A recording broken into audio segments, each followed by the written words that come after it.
The anti-Israel protests that have erupted at universities over these past couple of weeks have expanded. And now more universities, more cities are starting to see these massive protests emerge.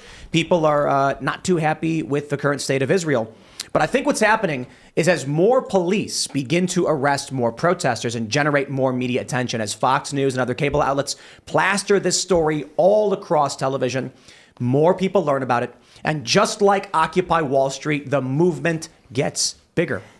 And so I actually have a question for the audience, right as we start, for those that want to chat and give me your 2 cents. Have we seen anything this big since Occupy Wall Street? We've got encampments popping up at now Harvard, I'm hearing. We've got UT Austin mass arrests. The governor is saying they will not tolerate anti-Semitism, which kind of sounds like he's arresting people for hate speech. And then you've got, of course, Serge is telling us he's hearing something going on in Utah. We've got Yale, we've got Columbia. We've got marches in the streets of New York for this. So it certainly seems like this could be the biggest nationwide movement since Occupy. Now, I know the Summer of Love riots were massive, but that was a flash in the pan of riots and protests. These are actual encampments. So that's specifically what I'm saying. So we'll talk about that story. That one's pretty big. Then, of course, ladies and gentlemen, TikTok, the bill that may ban it, has been signed by Joe Biden. It's here. So whether or not TikTok now divests, we will see. The CEO says they're going to fight this, but this could mean TikTok becomes a U.S.-owned company or is shut down entirely. So we'll talk about that. Plus, we got some Joe Biden gaffes. He read the teleprompter again and said, 4 more years, pause. And I kid you not, he once again called for freedom over democracy. And he keeps doing it. We don't know why. And then we have Elon Musk's battle with Brazil over, with Australia over free speech. But the Brazil thing is happening too. So we'll talk about that. Before we get started, my friends, head over to castbrew.com and buy coffee. Why? Well, aside from supporting the show, we sponsor ourselves. Cast Brew is our brand. It is the best coffee you will ever have. I'm told I'm legally allowed to say that because it's an opinion. But I really do think Appalachian Nights is the best coffee you'll ever have. And I'll tell you why. When we originally launched, Rise with Roberto Jr. was our signature mascot blend. We even had the rooster on it and everything. And we made Appalachian Nights because I liked it. And we didn't push it as hard. We said, everyone get Rise with Roberto Jr. And you can see right here, Appalachian Nights is in the front because it sells the most. And it's ridiculous how much we sell Appalachian Nights. So I'm really glad that we hit this one out of the park with you guys. And you really do enjoy it. If you haven't tried it, you got to try it because people seem to really like it. But of course, if you like a medium roast, Stand Your Grounds is also good. It's a similar flavor profile. And Rise with Roberto Jr. is our light roast breakfast blend. Check that one out. The goal with our Cast Brew brand is to build physical locations where y'all can hang out in person. But you can go to timcast.com, click join us, become a member, and I'll tell you why. Once a month at our physical location in Martinsburg, West Virginia, we're going to have live shows where you can come hang out, private members only. And the only way you'll hear about it is if you're a member and you check your email, because it is not a publicly announced thing. It's a private members only thing. So go to timcast.com, click join us, become a member, and you'll get access to the uncensored members only call-in show Monday through Thursday at 10 p.m. It's basically a whole nother podcast where people are calling in and talking to us. And you too can call in and talk to us and our guest. If you become a member, you got to be a member for at least 6 months or join at the $25 per month level. This is the screening process to keep out the weirdos. The other reason to become a member is because, well, YouTube has taken some action against us recently, removing our 2 biggest episodes of the show ever. Luke Rutkowski of We Are Change had one of his videos from 12 years ago taken down. So retroactive enforcement is in play. They recently updated their rules, and it's an election year. They're going to make moves to try and shut down shows that are counter-narrative. If you like the work we do, I recommend becoming a member. But just know, as many people have mentioned, many other platforms, I am in conversations with top men. And there are some big moves happening. So make sure you follow us at Timcast on X and also rumble.com/Timcast IRL. Smash that like button. Subscribe to this channel also. And joining us to talk about this and much more is Ari Jacob. Hi, nice to see you. Nice to be here at the new studio. Like you said, my full name's Ariadna, but everyone can call me Ari. I am a influencer marketing and creator development specialist. I am an ex-talent agent, and I started one of the first TikTok talent agencies. Over the course of my 20-year career, I worked with dozens of brands, celebrities, social media, and reality stars. And I survived a Taylor Lorenz media hit job. And now I am a full-time creator. You can find me on my YouTube channel. I talk about peeling back the curtain of the entertainment and media space. And if you want to help me beat Taylor Lorenz on YouTube, I need like 10,000 more subs. So you can find it at littlemissjacob.tv, and I'm Little Miss Jacob everywhere. So congrats on the new studio. It's amazing. Yeah, and thanks for hanging out. Seamus Coughlin is still here. Yes, yeah, you can't get rid of me. I run a YouTube channel called Freedom Tunes. We make animated cartoons. We released one last week, last Thursday, where Ben Shapiro and Candace Owens are on the Whatever podcast debating whether Israel or Palestine has a higher body count. Very funny. Please go watch it if you haven't. We're releasing a cartoon tomorrow on the trans issue. I think you guys will enjoy that as well. So go on over there, subscribe. And hey, if you like what I have to say on tonight's show, or if you enjoy the cartoons you see on my channel, please go to freedomtunes.com, become a member. You'll get extra cartoons as well as access to a behind-the-scenes podcast with myself and the team that makes Freedom Tunes happen. I'm Hannah Brimlow. I don't run a YouTube channel, but I am part of Scanner News. That's scnr.com. I'm really grateful to be a part of that team. You can follow our work at Timcast News. Serge is here. I am indeed. Hope you guys enjoy the show. Here we go. We got the story from the Post-Millennial. Texas police arrest UT Austin students attempting to set up anti-Israel Gaza camp. Governor Greg Abbott threatens more arrests. So a ton of anti-Israel, as Greg Price calls it, pro-Hamas idiots at UT Austin tried to set up an encampment. The police moved in and engaged in mass arrests. I think we have this tweet here from Greg Abbott. He said, arrests being made right now and will continue until the crowd disperses. These protesters belong in jail. Anti-Semitism will not be tolerated in Texas, period. Students joining in hate-filled anti-Semitic protests at any public college or university in Texas should be expelled. And oh boy, this is where things get interesting. We have a bunch of stories, right? You've got NYPD mass arrests at another anti-Israel protest. You've got Columbia negotiating, allowing them to stay. You've got Harvard protests popping up. It's even Mike Johnson shows up to Columbia and is threatening these students. This is wild. TikTok is on the verge of being banned, and it all is centered around Israel. Here's what's interesting about the first story. So we'll get to all of that news, but there's a bunch of small stories in the bigger story. The first one I think is the most important, is Greg Abbott basically saying he's arresting people for hate speech. He's saying these protesters belong in jail. Anti-Semitism will not be tolerated. Greg Abbott of Texas is saying for their hateful speech, they're being arrested, or they should be in jail. Yeah, hate speech is one of these things that I can understand why people want to say things like that, but it's such a danger of free speech that I think you have to tread really carefully. This is also something I'm seeing repeated basically with every older politician. This is very much sort of an older stance to say this is the emergence of anti-Semitism on college campuses, whereas younger protesters, activists are saying, no, you guys have gone too far. You're supporting genocide. So you're really seeing an ideological clash here. You know, it's also really disturbing and frightening. For so many years on college campuses, it's been totally in vogue to say literally anything that you want about white people. And even though in the past I've said on this show that I reject this paradigm of whiteness, I think it's something that's been imposed upon us and that certain ethnicities such as the Irish, Italian, Polish, other Catholic ethnicities weren't considered white. The reality is people who look like me are considered white, whether that's a label I appreciate or not. And these college students have been perfectly comfortable and entitled to say literally anything they want about us. But now that they're talking about one specific minority, it's, oh my gosh, we have to arrest them and throw them in prison. Yeah. It's funny. And I'm not saying that the rhetoric, I'm not saying that hateful rhetoric towards any group is a good thing, but what I am saying is it's really interesting that they were literally able to criticize the majority of this country for years and years and years, and none of them got in any trouble. And then people sit there and go, oh my gosh, they're criticizing other ethnic groups. How could this possibly have happened? Well, I can tell you how it happened. You told them that that was okay for the past several decades, and they got away with it for the past several decades. They don't see the distinction that older generations did. Yeah. What I don't like about this is the conflation of Israel criticism with anti-Semitism. Yeah, that as well. And I think it's also important to point out many of these people are anti-Semitic. And there was a video out of Yale where a Jewish guy is trying to walk through campus and they stop him and they block him for literally no reason. Yeah. And the reason I've heard people say is like, oh, but they're acting shady and weird and they're filming. And I'm like, dude, you can't just go up to somebody for that reason, right? Yeah. Also, Well, Yale's going to be confused when they find out their founder is Jewish, right? Eli Yale?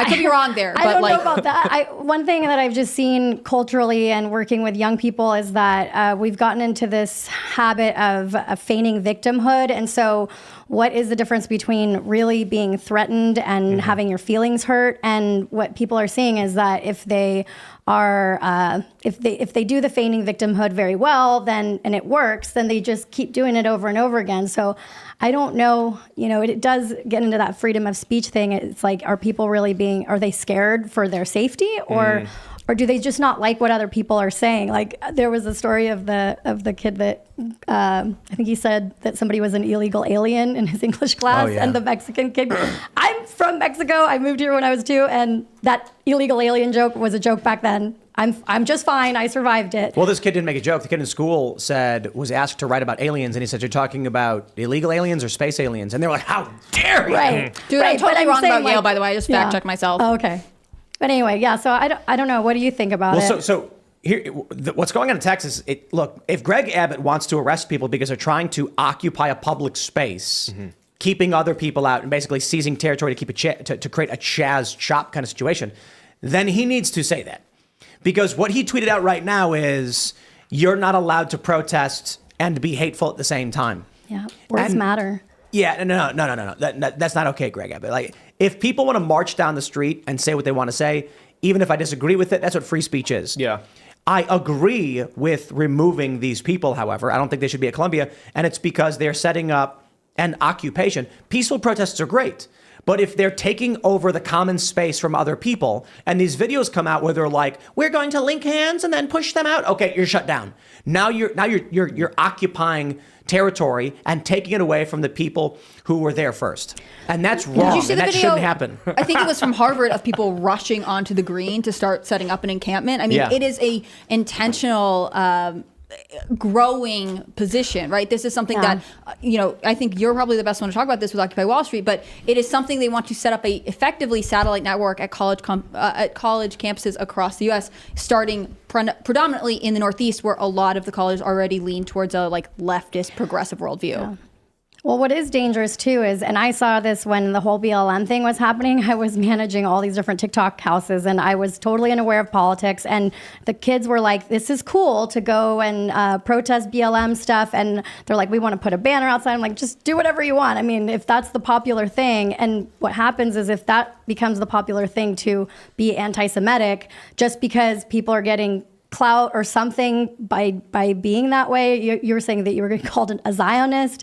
I mean, I heard a podcast where there was like a Jewish influencer saying that being a Zionist isn't even like bad, or so I don't even know what it is. I just know it's unpopular and I don't want to be called that. So Zionist is basically like, if you're anti-Israel, it's their word. It's white supremacy. It's racist. It's a catch-all term for people who are not aligned with my worldview. So that's what it's turned into, right? At least right. now. So, and it functions the same way. Let's say you're like an unrepentant white supremacist marching around in Klan robes. They go, "Haha, you're a white supremacist," and the guy goes, "Okay." Let's say you're like a moderate liberal or classical liberal or right-leaning individual, and you don't like racism, and so you say things like, "I believe in meritocracy." They go, "You're a racist white supremacist." The Zionist thing is, there's literal Zionism where someone believes in the creation of a Jewish state in Israel and they want to have the Holy Land and all of that stuff. And then there's varying degrees of how people describe it. And that doesn't have a negative connotation, correct? Well, it certainly does. Right. I mean, Okay. the idea of wanting to create a country, some people view very negatively, colonization. Okay, yeah. Then there's like me and other more libertarian people who are like, I don't think the U.S. should be funding foreign military expenditures and whatever Israel is doing. And they go, so you think Israel exists? And I'm like, well, there's quite literally a country called Israel. Zionist! Because in the mind of many of these people, Israel being a fabrication created with the whatever, however they want to describe the creation of Israel, anyone who acknowledges that it does exist is also a Zionist. And I'm like, I'm not saying it should or shouldn't. I don't know. It's a country with a government and they have a military and there's a war going on. And they're like, so many of these people don't think there's an Israel. They say it's Palestine. It's occupied Palestine. If you call it Israel, you are a Zionist. So it's like, I don't even know, dude. All I'm saying is we're America and we should just stay out of it. Yeah, and I think young people, they don't know, right? I don't barely know. I mean, I watch you guys and I try to get the information, but it's like, unless you're deep in this, all you see on TikTok, I saw it, back, I think it was 2020, that if you like Trump, or if you say you like Trump, then you're a terrible person. You can't even say it out loud. And so everybody just wants to fit in. I mean, young people, you want to fit into the group. So if something sounds bad, and then you're just going to go with the flow. And I think that could be dangerous as well. I would say all of these students, they have no idea what they're protesting. Right. But there's an interesting question around this too, because with, Greg Abbott basically tweeting that hate speech will get you arrested, which is hilarious. There's a question of, if these people are saying they are Hamas. Oh, that's not. Are they saying they're a terrorist organization? Yeah, right? they are. Yeah, but there is a difference, as you mentioned, between that and quote unquote hate speech. No, but what I'm saying is, you have that video where the woman yells, "We are Hamas." Should she be arrested and charged? Say, okay, you've sworn allegiance to a terror organization, and now any crime you commit is in alignment. I mean, how do we handle that? Do we just say, no, if someone is clearly an American college student, they can't possibly be Hamas? But why would that be true, though? No, that's what I'm saying. Like no, that's an absurdity. Mm-hmm. Certainly, radicalized young people could join a terror organization. Mm-hmm. Then is the question, all they really did was commit a misdemeanor, therefore they won't be charged with terror. No, that's not how the law is supposed to work. I think we get into really dangerous territory if we start arresting Columbia college students who are yelling they are Hamas, not understanding, and then what are we going to do? Send them to Guantanamo Bay? We can't do that. Mm-hmm. But then think about the precedent. The precedent being that people could literally swear allegiance to a terror organization, go around committing mass crimes, and then those who are only involved slightly or aren't actively involved in killing but are blockading things, we let them go. No, you're part of a terror organization. We charge you for it. If you were Greg Abbott, what do you think the message to put out and say would be? Oh, he should have tweeted, occupying public space without a permit takes that space away from other people who have paid for this. It is the seizure of the commons by an ideological group, and we won't tolerate it. Done. Yeah. There you go. No, I think that makes sense. All of the loftiness about hate, et cetera, anti-Semitism will not be tolerated in Texas. I mean, again, what about anti-whiteness, anti-blackness? Are all forms of hatred or not liking a group of people not constitutionally protected? It seems like it's an overstep. It makes me feel like they are looking at what the other governors and college presidents are saying and being like, what's the acceptable line your office is putting out? Okay, you're saying anti-Semitism, we'll say it too then. There's a lack of sort of critical analysis of what the core issue is here. Like you're saying, occupying a public space for an ideological group, especially in a way that potentially, advocates for violence. You can see some conflict. There are things they could be concerned about. But again, it seems like everyone is focusing on the ideological or the It seems more the common sense issues. based versus political and ideological based. I mean, I just think it's funny that Greg Abbott thought criticizing anti-Semitism was the way to go, because it's hate speech. It's like the right has been demanding free speech, but this was his signal to, I guess, moderate liberals or whatever. I think there's a fear of being considering too soft on people who are perceived as anti-Semitic and therefore becoming anti-Semitic yourself, right? They are trying to fall correctly on the side of this issue when your point is completely valid. They can just say this isn't acceptable for this institution, for whatever else. They don't have to make it as political as they're making it. In fact, I think they're almost making it worse by saying it adds more fuel to the fire. I agree. It's going to get way better. Well, and I just want to mention this.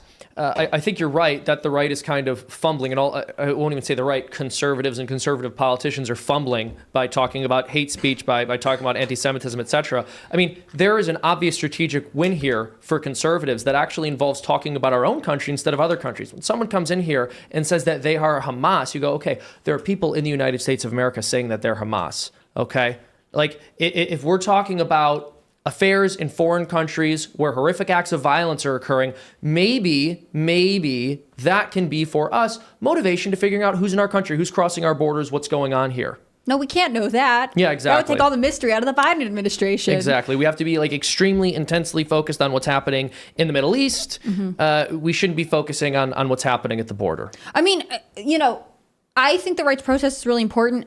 Like I said the other night, I think that it would be really cool if the American youth rallied for a border wall, or rallied for something that would impact domestically, that would help people that they are going to live beside. But instead, this foreign war is basically dominating our news cycle. I think it's important that we analyze what's going on. On the other hand, like it is interesting to me that the youth at the most elite institutions in America decided this was the issue that they were willing to do anything for. I mean, I was watching interviews with protesters at Columbia today, and their graduation is coming up. The school's announced they're going to go fully remote for the rest of the semester, or offer online classes. But how long is that? It's like a week, isn't it? It's not that long. It's maybe like 2 or 3 weeks. But they were saying, like, if the university says you can't get your diploma if you're participating in this, would you go without your diploma? And she was like, well, this cause is, I'd have to think about it, but this cause is so much bigger than, my diploma. It's a small sacrifice to make. And you want to be like, and this girl's wearing sunglasses, she's covered, like, you can't identify, I mean, I couldn't identify her, maybe someone on campus could, but there is this, there's a narrative that the people involved in this are having, that this is like their big contribution to the world, to shifting the world into a correct direction, which means that there is a level of ideological devoutness that they might be willing to adhere to, which it makes it concerning that it's spreading throughout the U.S. and seems to be getting more chaotic at each school. It's going to get way bigger. Yeah. During Occupy Wall Street, I'll tell you what happened. In the first week, a couple thousand people showed, like the first weekend, a couple thousand people should have protested. They left right away. That was the first weekend. The first week, there was literally 5 people in the park. I was there. And we were standing under this big blue tarp in the rain. There was nothing in Zuccotti. A cop walked over in a trench coat, smiled, and said something like, good luck, and then left. And we were like, this is funny. And then I asked him, I was like, so is anything happening? Like, what are we doing? I thought it was fun. I was like, being in New York for the first time. And they were like, no, it's because everyone's going to be back on the weekend. And I was like, oh, okay, cool.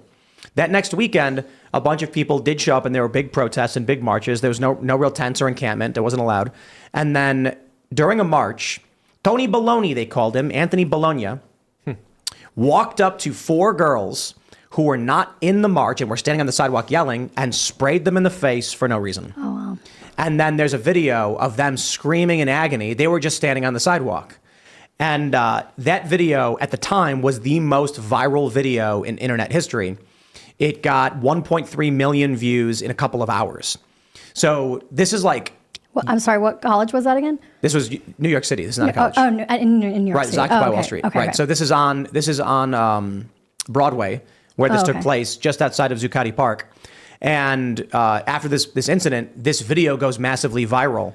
You get, I think SNL or someone, or Daily Show, they did a bit called Christopher Maloney from SVU as Christopher Maloney is Tony Baloney. And it was a bit about a cop who was trigger happy with pepper spray and would go around pepper spraying everybody. It was good.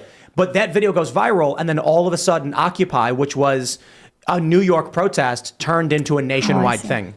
So with these actions, and especially with Greg Abbott saying it's anti-Semitism, he's basically dumping gasoline on a fire. These people have no idea how to deal with mass unrest. I got to be honest, if they did literally nothing, it would have gone away. But what happens is New York allows it, and then people start posting videos, it builds attention, then other places start doing it. When the cops come in, that's what they're hoping for, so that they can create the propaganda to be like, look, help, we're being attacked. Oh, the cops are after us. Greg Abbott just did them the biggest favor imaginable by saying anti-Semitism will not be tolerated. Because now what's going to happen is conservatives are going to say, oh, come on. You can't conflate criticizing a country with being anti-Semitic. And then you're going to get the left being like, look at this, you see how they're lying. Then you're going to get, the right anti-Israel side, and they're all going to be unified against this. And they're going to point the finger at Greg Abbott. He is giving them the propaganda they need to rally more people. Yeah, I think you're right. And this is very difficult for either side to handle strategically, because this is not an issue that really breaks down along party lines the way that issues we tend to see mass protests about too. So for example, back in 2020, when you had the BLM riots happening, the reality is basically all of the Democratic Party, anti-establishment and pro-establishment, was totally in favor of that movement. When it comes to the Israel-Palestine conflict, that breaks down not so much along party lines, but along establishment versus anti-establishment lines. And so Joe Biden can't really say a whole lot about this without alienating a large fraction of his voter base. And so if this does end up becoming violent, there's a question, there's a question of whether law and order is going to be enforced or whether they're not allowed to be violent. Because we know if the Democratic Party sided with them, or the Democratic Party in its totality sided with them, they would literally be able to do whatever they wanted. But we don't know that that's the case here. And we'll see how it develops. Let me jump to the story from the Post-Millennial. Mike Johnson threatens to withhold federal funds from Columbia U over Gaza camp while protesters scream, "Free Palestine." If these campuses cannot get control of this problem, they do not deserve taxpayer dollars. Are you kidding me? It took Israel to get them to finally threaten to pull funding from corrupt universities that are in violation of the Civil Rights Act in so many ways, from racist policies and the DEI stuff to gender, sports, and issues. But now that they protest Israel, Mike Johnson personally shows up and says, we're going to pull your funding. Yeah. And, okay, good. Please pull their funding. I hope the protesters keep going now at this point, if it's the only way we're going to get universities to have their funding pulled. It's completely insane. How often is America, I won't even ask how often, I will just state as a fact, it is required to trash the United States of America in order to have any kind of social life on a college campus anywhere in this country. In order to maintain your position as a faculty member, you have to, by default, to function in one of these institutions, hate the United States of America and say that you hate the United States of America. And now that there are people, they're saying that they hate Israel, we're going to talk about pulling funding.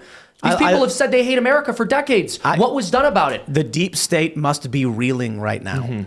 They fund all this woke garbage. They put all this money into these alliances. I warned this years ago. I said, the Democrats trying to court the woke it's the one ring. And they think they are, I'm going to get the name wrong and piss off all the, Boromir, right? Was that the guy who was like, it is a gift, for us to use against our enemies. And they're like, no, it can't be wielded. You can't do it. No one can. And this is what they thought. They thought we'll align ourselves with the woke left. And then they loved TikTok. When Donald Trump was saying, we got to do something about this, they were like, no, we like TikTok because it was pushing their values.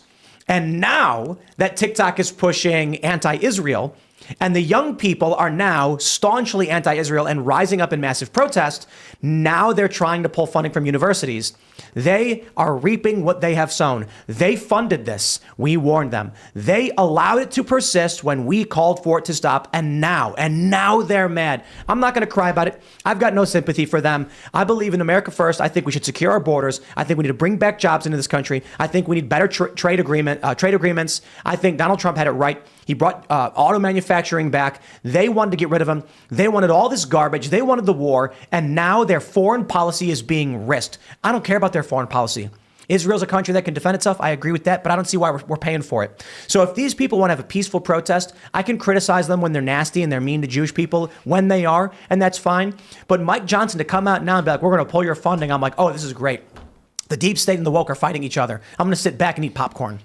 Yeah, why are we not ending federal backing of student loans, right? There are a lot of ways he could defund colleges, but instead he's only willing to act when it has to do with Israel. It's not my favorite look, I have a question because I went to San Diego State. I feel like this is happening in all the Ivy League schools. Do you guys think that there's some type of positioning? If you go to an Ivy League school, you have to have a position on this in order to be looked at as somebody, because San Diego, we had surfing classes. I don't see this necessarily starting it somewhere like San Diego State because it was just so relaxed. I don't know. We can't even get behind college football, I think Ivy League universities and a lot of small liberal arts institutions in the Northeast specifically prioritized recruiting students who had a leftist or progressive worldview. And they also recruited and encouraged faculty that had a progressive leftist worldview.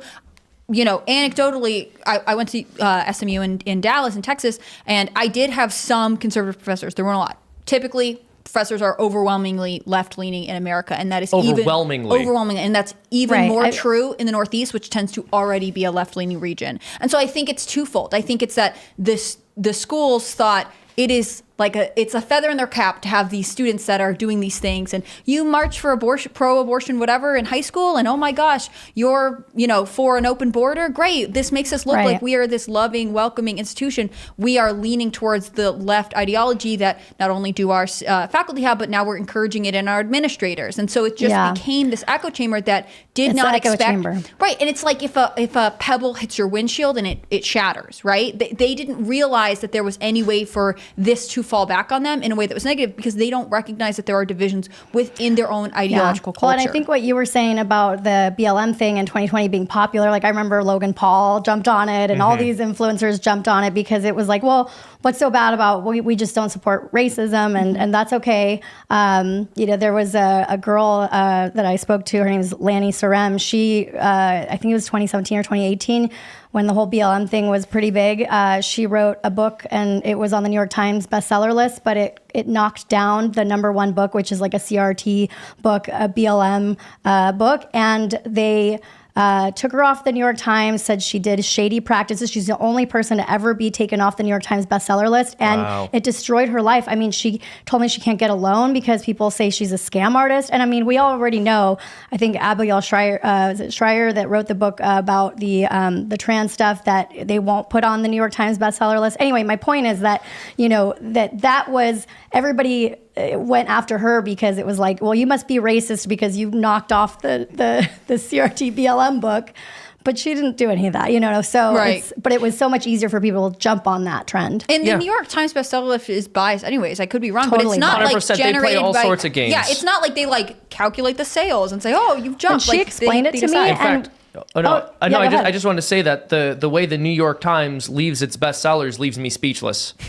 by Michael Knowles, because his book was a bestseller and then they didn't put it on the list. Of course. I'm not sure if they ever ended up doing that or if that was ever remedied, but yeah, they play all sorts of games. Well, and you're not supposed to buy your own books, basically. And so if they think that you did, like, let's say they thought you were having a conference and you bought, a bunch of books to give away, all they do is they place a little dagger next to your name. And it basically, most people don't even know what that means. Right. But they actually took Lanny off the list, and she had like 800 articles written about her, how she's this terrible person, and she actually did it the right way. She went to like Comic-Cons and stuff, and they pre-sold all the books, so she didn't do it the shady way. Anyway, it's an editorial list. But this is how people positioned, right? It was like, well, I don't want to be racist, so I'm going to support BLM, and that was okay. Mm-hmm. But this issue is a little bit different because, like you said, you're going to piss somebody off. Right. It stops being, I mean, there are conservatives who are split on this issue. There's diversity in thought on the right as well. But I don't think anyone, sort of, especially in progressive academia, expected there to be a difference, because they are out of sync with it. It's an age thing, in my opinion. I think a lot of older Democrats or people who identify as Democrat, they don't realize what's going on in these schools, and they don't understand how the youth has shifted on this issue. And young people are removed from maybe concerns about anti-Semitism that plagued people of older generations. And so they experience this conflict very differently. The information they have about it is very different. It's much more focused on Palestine. And so it's just really interesting to me that, you were asking, like, why is this happening in the Ivy League? And I think it's because the Ivy League believes they set the tone for everything that happens in America, and it's just an example of this old institutional elitism that's actually a huge part of the Democratic Party. Right. Mm-hmm. And this is a big part of the Democratic Party. They're the ones who are like, oh, you have to go to college. In fact, if you're going to go to college, you should go to the best college ever, the Ivy Leagues. And while you're there, become indoctrinated. Absolutely. And I think you're absolutely right. In many ways, this is a question of age. I wouldn't even say it's so much the case that younger people don't like Israel. That might be the case. But I think younger people, at the very least, recognize that you can criticize a country's foreign policy without hating that country, because that's basically what everyone has been doing in their lives with respect to American foreign policy for the past 20 years or so. And so, in the same way that I can love America and say I don't love what we're doing overseas, anyone is equally entitled to say, okay, I don't necessarily dislike Israel, but I don't love their foreign policy or what they're doing.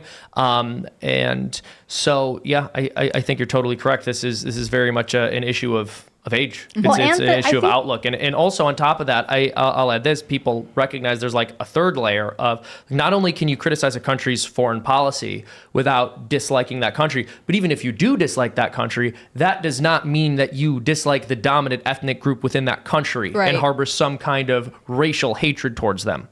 Right. What about like the distrust in the media too? It's like you don't know where to get the information anymore, and so you're, you know what I mean? It's so hard. It's like, can anybody just really explain to me what's going on and without the mediums huge where we're bias? getting information are totally different. Right. I mean, you are probably the perfect person to talk about this, but the experience of someone who consumes all of their news through Instagram, Facebook, TikTok is very different than someone who experiences all their news on MSNBC or a traditional Well, cable and channel. The ability to discern if an influencer is doing something for clout, or like I see Montana Tucker, right? I know her very well. Her I think her grandfather was in the Holocaust, and so she's speaking about her religion. I understand why she's doing that. Then there's other people that talk about politics and about these stories, and they're doing it just straight for ego. This is trending, so I'm going to talk about it. And so, but the problem is people don't have enough information of like who are the good and bad actors out there. It's just starting to get really difficult to figure out.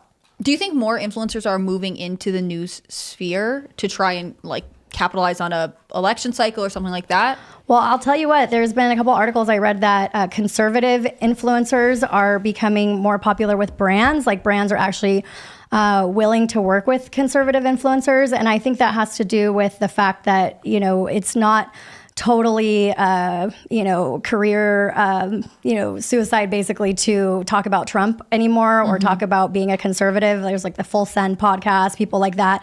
So it's a little bit cooler, I guess. And ultimately, brands want to advertise with people that have a following that has adults, right? Like back when Yeah, in it's true. 2017, the Bachelor people, they were the best because if they made an Instagram ad, they're like QVC on steroids. Right. It's like females over the age of 25 in the US and Canada.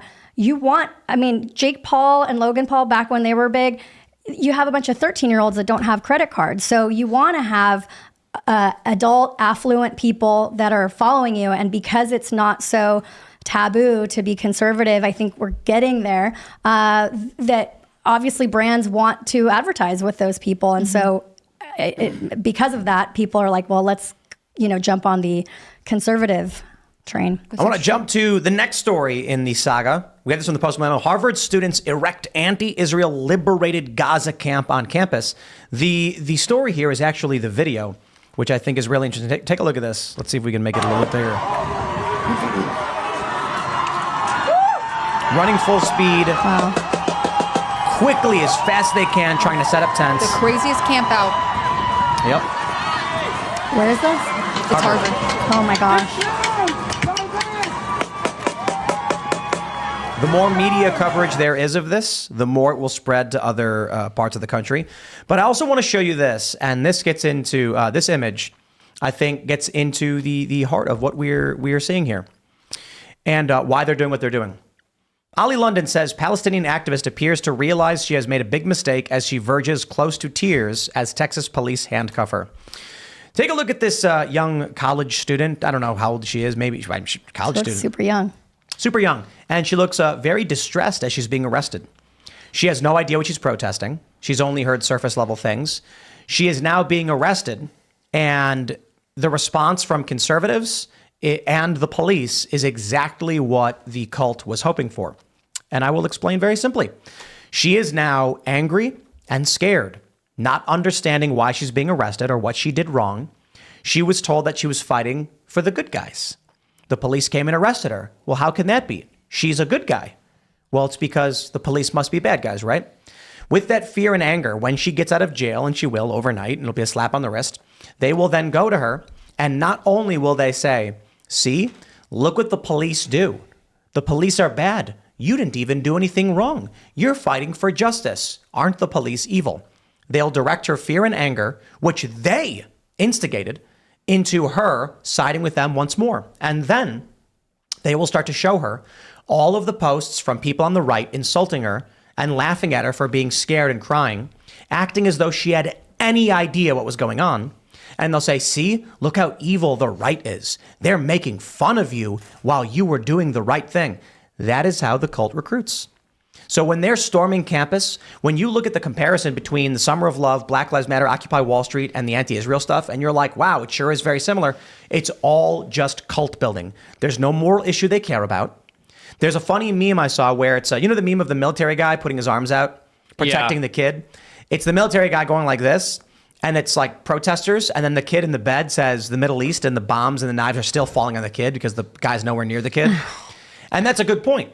And then you wonder, what are they doing? What is their goal? Their goal is to recruit people into their cult who view this country as morally corrupt and evil and wrong. That woman will now become an anti-police activist more so than she really was or ever was. We've acknowledged on this show that most of these people have no idea what they're protesting. We then see a woman like this getting arrested who's scared and has no idea what's going on.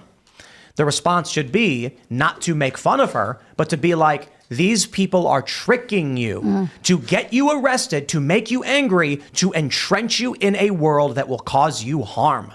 We don't want that for you. I don't think we on this show are influential nearly enough to actually have that message for someone like her, but maybe those who listen might realize this, because I got to tell you, even Ali London saying she appears to realize she made a big mistake as she verges close to tears. Even that, like, imagine you are walking down the street and some guy says, hey, do you want to march for freedom? And you go, yeah. And you start marching down the street. Next thing you know, you're getting arrested and you're freaking out. And all of these people are now laughing at you and pointing their fingers at you. You'd be mad at them. You'd be stressed. You'd be scared. You'd be like, why are they attacking me? Why are they insulting me? That's how they make the cult bigger. Yeah. Well, remember with Kyle Rittenhouse, that happened about a year or two after I got canceled in the New York Times. So I wasn't political. And then I just started watching that though. And it's that's kind of what got me to change my beliefs and be like, this is kind of more important to be, leaning on the right, because I saw how they twisted that story. And a lot of people probably went the other way, right? When they first saw all the news about the Kyle Rittenhouse stuff and how he killed these people that were peacefully protesting, or I don't know, what the whole narrative was, but I think a lot of people probably got on the other side similarly. There were influencers that I knew of because of non-political, lifestyle or whatever content, who when the Kyle Rittenhouse verdict came out, they were like, nobody talked to me about this. He killed innocent black people and this and that, which is not true. That's not what happened. I watched every day of the trial because that is real news, right? That's a real trial that's happening. Nobody can twist the narrative, and you could watch the lawyers discussing it. There were people who had an emotional reaction to the story and then closed their ears to any of the details, right? They already knew how they were going to feel about it because of a false narrative. It's hard to comment on this picture because, I don't know the video or what else is going on there, but I do think that there are people who will say, this just makes me want to double down more. I will just become even more disenfranchised, and it will drive a certain level of I got arrested at this protest, so now I should do something even bigger because, this confirms my suspicion that the cops are bad and whatever else. This is a known tactic for anybody who's been to the, what do they call them? Direct action meetings. They have described in the past as 3 different tiers. The direct action activists will meet in secret, and it'll be 5 or 6 people that are organizing the protest. And they intentionally will be no one can know what we talk about. Don't bring your phone. What they want is, they're the instigators. Well, the organizers and the instigators, they want as many young, dumb college kids to form the mass of the protest. They need critical mass. Then they have people who directly instigate, and then they're the ones who are orchestrating everything behind the scenes. The goal being, their friends who are given the instructions will throw things at cops. They'll wait for the normies who are yay, I'm marching, to be in a situation where the cops are agitated. They will then walk into the middle of the crowd, crouch down, and throw a water bottle high up in the air so that it lands on a cop. The cops then say, okay, illegal assembly, disperse or you're under arrest. And then these dumb college kids who have no idea what's going on find themselves being shoved, being hit. It's panic and chaos. Then there's a mass arrest. And then while they're in jail, freaking out, being like, what am I going to do? My parents are going to be so mad. The cultists who organize it are there and they say, let's sing songs together to get through this. So they do I'm not kidding. in jail, when there's 50 to 100 people, they'll say, hey, everyone, sing along. Building a community. Yep, building a connection. Then when these young people are like freaking out and crying, and mostly younger women, they're hugging them and saying, take my number, call me if you need anything. You should totally hang out with us. We're going to make sure you're okay. Now we'll sing songs. Makes sense. And then after this, they get out and they say, see, we were the good guys the whole time. We kept you safe.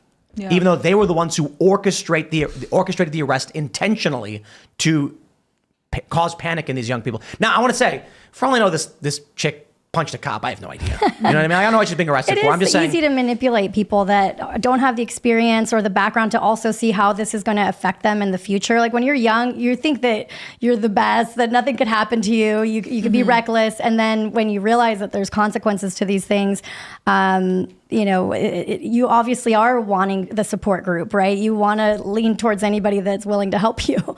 So I could see that. I think it's in part because activism became sort of glamorized, especially over the last couple of years. There was a level of being able to say, like, I went out and I think about what was the Women's March after Trump was inaugurated, and they were like, I can't tell you how many girls I knew were like, and this is we stayed up all night making posters, like, check it out. Like, It became sort of this trendy thing to do, but there are very serious consequences to going to protests, especially when you don't actually know everyone who's involved in this and what their intentions are. And that's one of the problems with it happening on a university campus. I mean, if you're in college, you're probably over 18, you're an adult, so you're responsible for your actions. It is interesting that generally we're all acknowledging that this is something they're doing because it's like, oh, well, everyone else I know is going to this thing. Right. I don't know how many of them are actually super rabidly dedicated to the cause. Yeah. Do you guys is there a cause that has ever made you want to go protest or want in your lifetime? War. But, I don't think it's effective. I think it's meaningless, and I think it's manipulative. So I was protesting in the 2000s when I was a teenager, and then of course they're like, the answer is Obama. He's going to change everything. They just blew up kids. So, what about you? Is there? No, I don't. There hasn't been anything, and I mean, like I said, I'm sort of new into like even caring, which is I'm not proud of that, but at least now I'm like being awakened. It's we were talking about the red pill term. I think it's taken a different meaning now, but in terms of just kind of being awakened to how things really work, it's partially because of what happened to me, and I'm like, oh, this is how the New York Times operates. This is how America operates. I mean, when I was younger, my cousin, she lives in Mexico, she said, it's so cool that, you live in America because you're able to be an entrepreneur and start a business. And she's like, in Mexico, it's so corrupt, and people, if you mess with somebody that has power, or if you start a business and it's successful and knocks out somebody big, they'll just literally burn your business down, hypothetically, or what's the word? They'll do it, they'll actually burn it down or whatever. And so when I lived in America, I'm thinking like, oh, this doesn't happen in America. But now I'm starting to see. I mean, I think things don't happen in America, quote unquote, because we're supposed to theoretically have laws in a culture that prevent these things. But, there's if you still have corruption, though, is I guess what I'm saying. And I think corruption becomes obvious. more rampant as all parts of culture fall apart, right? Like if you don't have a strong, shared of ethics and morals, then people's behavior becomes more and more self-serving and corrupt on every level, both in terms of government or business or anything else. And it's why when the image of the girl who's getting arrested, like there is probably a level where even if she did something terrible at this thing, she feels justified in what she's doing. And there is a level where people who are involved have a different sense of right and wrong because they feel justified in their actions. We're going to jump to the next story because I'm going to disagree with you on this one. Go for it. Only a little bit. But here's a story from the Post-Millennial. I wish I was more educated. Anti-Israel activists at NYU Gaza camp admit they don't know why they are protesting. Okay, look, these are just two women. It's not indicative of the entire ideology of every single person there, but this is going massively viral. And let me play the... And what would you say is the main goal with tonight's protest? I think the goal is just showing our support for Palestine and demanding that NYU stops. I honestly don't know all of what NYU's doing. Is there something that NYU's doing? I really don't know. I'm pretty sure they're... Do you know what NYU's doing? About what? About Israel. Why are we protesting here at NYU? Palestine will be free! I wish I was more educated. I'm not either. I I came from Columbia. I was there up at Columbia, and we came down. They said NYU students needed our support, so I came down. I heard there's lots of cops. Some people were saying it was getting dangerous.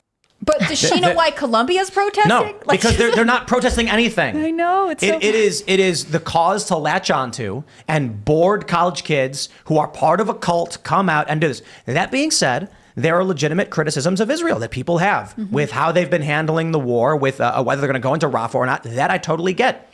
With the civilian deaths, I think the total deaths have been reported by numerous agencies. Now, I don't know if how legit these numbers are. 34,000.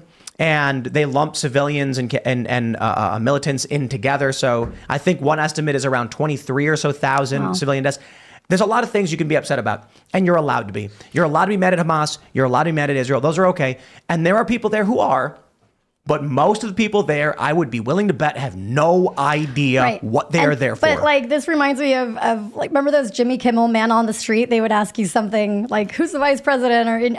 But the people like that will never make fun of this because it's so polarizing. It's like, it will never be a thing where it should be kind of made fun of that if you go protest something that you don't even know about, that's ridiculous. You know what I'm saying? And there are, I watched this interview with a protester at Columbia, and she's like, we want the school to divest from Israel and anything they do that has to do with Israel. And there's a level where maybe they can't totally articulate, because the next thing she says is like, and then we want them to divest into something else, something better. And she can't really say what that is. Like, again, it's sort of this like, this thing about youth, like they want action, they want it now, but they're not really sure what the action is. In this case, it's causing a lot of chaos and destruction for people who don't have a clear set of demands. This is why, you asked earlier if there was like a cause I'd be willing to protest for. And, back in the day, it was war stuff. But any well-intentioned person who can pay attention to what's going on quickly realizes that is not the vehicle for getting change. And I'll give you a good example. One of my favorite stories and recurring circumstances from Occupy Wall Street. They liked to march around chanting anticapitalista, anti-capitalist. And they would go, anticapitalista. If you didn't know what they were saying, because it's not English, then what would you do? And I remember I was filming and there was some guy who was chanting, and he was going, abi, dabida stibadista. He had no idea what he was saying. And I immediately turned the camera and I was like, hey, what were you chanting? And he's like, I'm chanting with the group. And I was like, yeah, what did you say? And he goes, I just, I don't know. He's marching with the group, trying to sound out what they're saying with having no idea what it was. The dude did not know he was chanting a Marxist slogan. Because many of these people, you're on a march and you're told the purpose of it is the big banks got bailed out and they screwed over the working class. And these young people are like, wow, yeah, that's bad. Okay, now come chant Marxist slogans. But they don't tell you that. They just start chanting these things, get you to chant them. You have no idea what's going on. Once again, you can see it's the same old, same old. Do you think it has anything maybe to do with, too, like the time that we live in, that everybody's so hyper online, people are so disconnected from like a community of feeling like they belong, and so maybe these like protests is like, I get to like be around people and interact and like a sense of community, maybe? I don't know. It's something to do. People always, people are always going to want a sense of community. That's just part of who we are. And what we're seeing here and what you saw at Occupy, it's actually pretty normal historically. We look at the American Revolution or even something like the Russian Revolution, and you see those and you think, I guess in Russia, everyone who was revolting just wanted communism, and in the American colonies, everyone revolting just wanted a constitutional democracy. But that's not true. People in both circumstances were revolting because they weren't happy with present circumstances. It just happened that like certain factions are more organized and were able to use people's distaste with the current system for their own motivation, and for better or for worse, right? And there's a reason I use two different examples, and it's because sometimes it's really bad and sometimes it's really good. But the reality is, when a large group of people get together because they have a grievance, they almost never agree on a solution. And it tends to be a small, organized minority that proposes and implements a solution. Usually it's actually disastrous. But every once in a while in history, we have examples of the people who rise to the top actually having good ideas. So what do you guys think happens with these protests? Like, you mentioned, we talked about this earlier, Columbia's semester's about to end.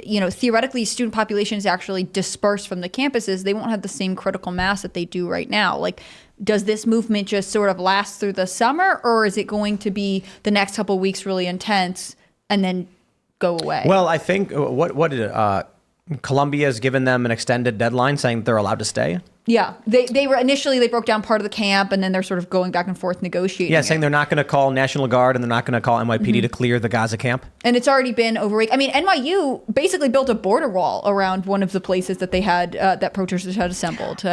But again, like I said, these student populations are transient, typically. They're not on campus during the summer. Are they all students too, or is it just like anybody that wants It's a good question. Yeah, right? that is a really and if good they had a big question, enough encampment, theoretically, more students could be like, yeah, my school's not doing anything.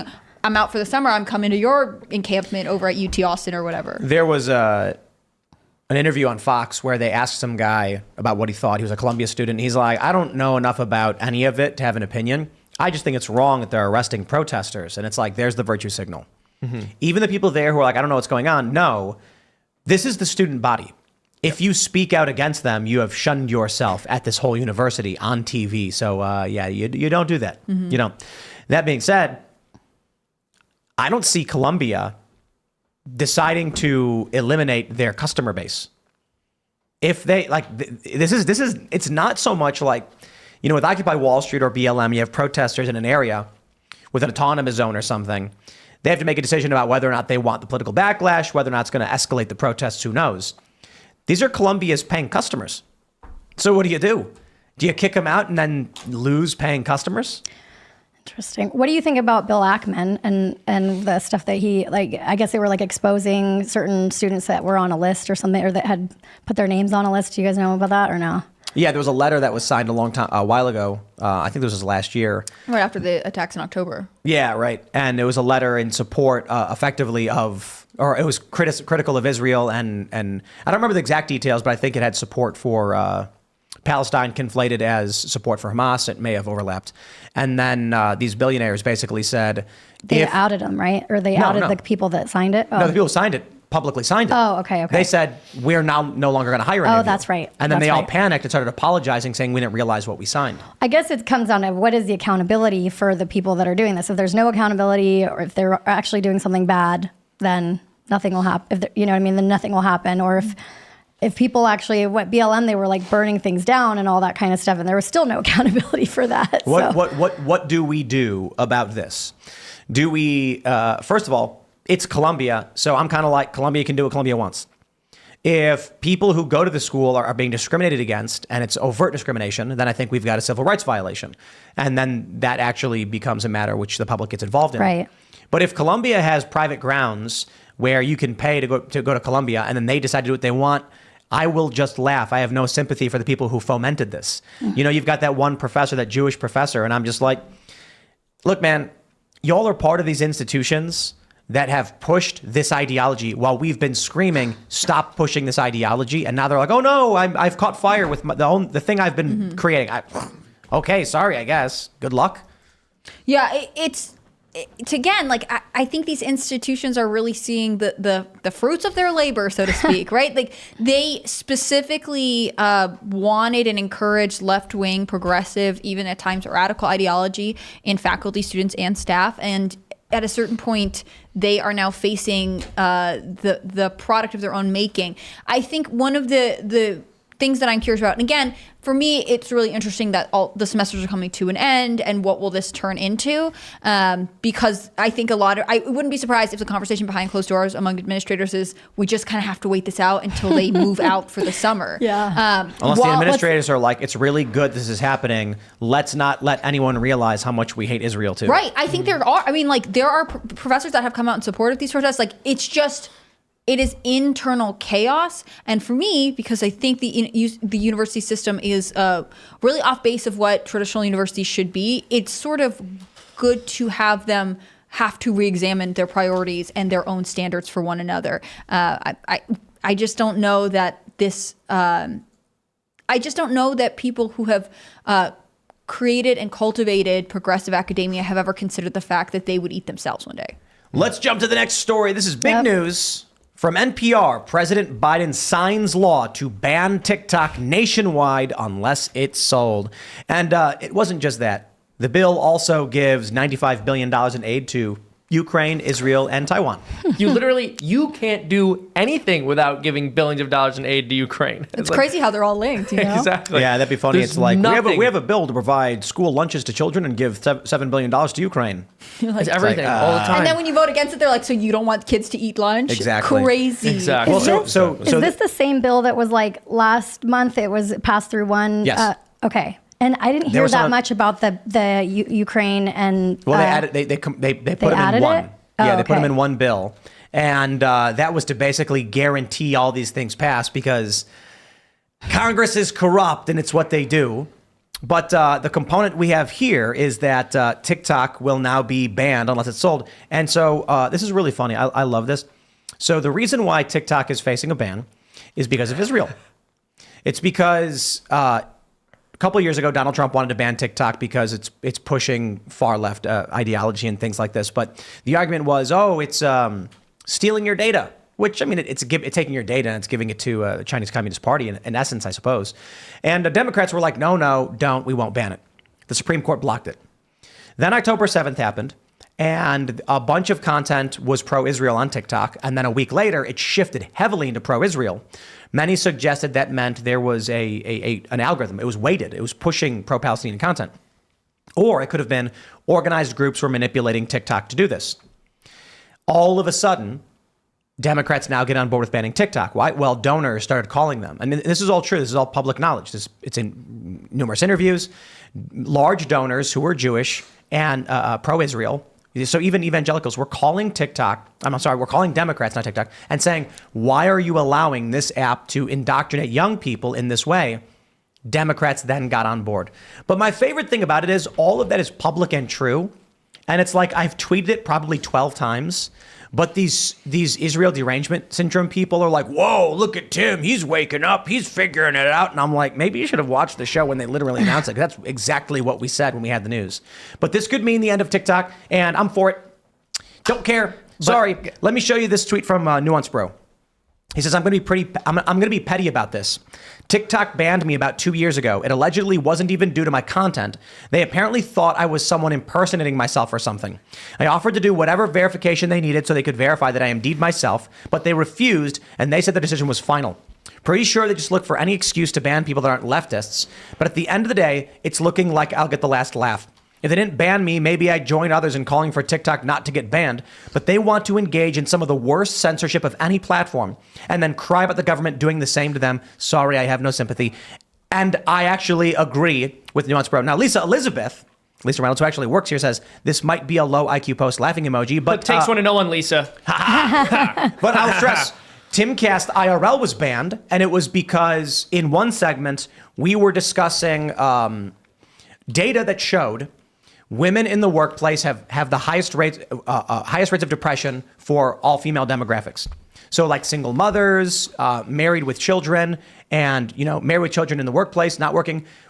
Women who were at work had higher rates of depression compared to all other groups. So that in any capacity, simply for showing the data, banned. And then and it's not the first time either. They ban you and you can make a new account. And so we've been restricted and censored. And I'm telling you, perhaps it is personal bias, but we know that TikTok is pushing like creepy progressive propaganda. You're right about that. They allow some conservative stuff on there, but it is pressure release valve stuff. So there's been a lot of people who are like, no, there's conservative content on TikTok. You don't understand. I'm like, yes. And what they're doing is 60% is leftist and 40% is conservative. That way, conservatives feel like they're still here, but they're intentionally suppressing the right and making sure that the left gets front and center stage so that young people lose their mind and cause themselves harm. I don't think that should be allowed. And although it's bad that they've got warrantless wiretapping on us, that shouldn't be allowed either. I'd rather have the United States government spying on me than the Chinese government, because at the very least I can file FOIA requests, I can file lawsuits. It's extremely difficult to go up against the US government and their surveillance apparatus, but it's impossible to go up against China. So I'll take what I can get. But I actually agree with Nuance Bro. TikTok is the most censorious platform, followed by Facebook. They are the worst, and Instagram. And I'm supposed to shed a tear for TikTok now that they might get banned unless they sell to US interests? Sorry, Crimea River. Also, I just want to mention one thing. I do think it's hilarious that they have the option to sell to American interests or to an American company is if that would ever do anything to eliminate the Chinese influence. I mean, so much of corporate America is at the beck and call of the CCP. Sure. And like, of course, it would be better if they were owned by an American company. But at this point, I'm just saying, I think it's great to get rid of it. I'm not thrilled that clause is even in there. If it's sold to U.S. interests, the content will be moderately similar, woke, far left, psychotic garbage. However, it will be a bit more difficult to censor because we will have the ability to sue the owners who are Americans. Good luck suing China. Yeah. No, they ban you. And now you've got the CEO being like, 175 million Americans are using this app. And I'm like, yeah, that's a case for you getting banned. No, exactly. You're explaining how widespread the problem is. Why? China would never. They would never allow this. China doesn't allow the U.S. to run companies in its country. Why would we allow China to have ownership, control, or a stake or a board seat in any capacity that has such a massive influence on our economy, let alone the minds of our young people? Well, Yuri Bezmenov, is he still alive? He's not alive, I don't know. He's the former KGB fellow. He's alive? Oh, okay. I was going to say he's spinning in his grave, so now he's spinning his rocking chair then. He's rocking in his chair. But no, I would agree with you. The Chinese government is not in any way a fan of the United States of America. And we know that they understand the way we think way better than we understand he died the way a long that time they ago. think. He died 30 years ago. Yes, Serge. So he's spinning in his grave. But China has done things like stood in solidarity with George Floyd and the BLM riots and called the American system racist, even though, like, in order to sell Star Wars films in China, Disney has to decrease the size of black actors on their posters, right? China is a very racist country, but they also know that racism is something that really tugs at the heartstrings of Americans that Americans care about. They know our buzzwords, and so exactly, they know how to manipulate us. The fact that they know how to manipulate us so well, and they're running this service, the social media service that millions of Americans are using, should give people pause. And I think, again, it's an argument for banning it to say 174 million Americans, whatever the numbers, are using it. There's a sort of salty post on Axios right now pointing out that the Biden administration or the Biden re-election campaign is continuing to be active on TikTok, even though he just signed this bill. Really? Yeah.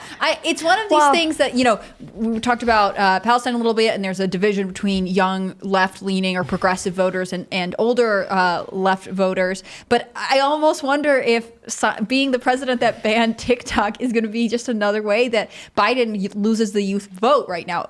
I am not necessarily saying that he shouldn't have signed it or that the TikTok ban is bad. I just think that, like, it is surprising to me that Joe Biden, who's trying to be like the cool hip grandpa, is now taking away TikTok from these people he's trying to court during an election year. Yeah. I'm a little torn because I basically in 2019, it was when Musical.ly turned into TikTok. I remember, that's when I was representing the biggest TikTokers in the world. I represented Charlie D'Amelio, Addison Rae.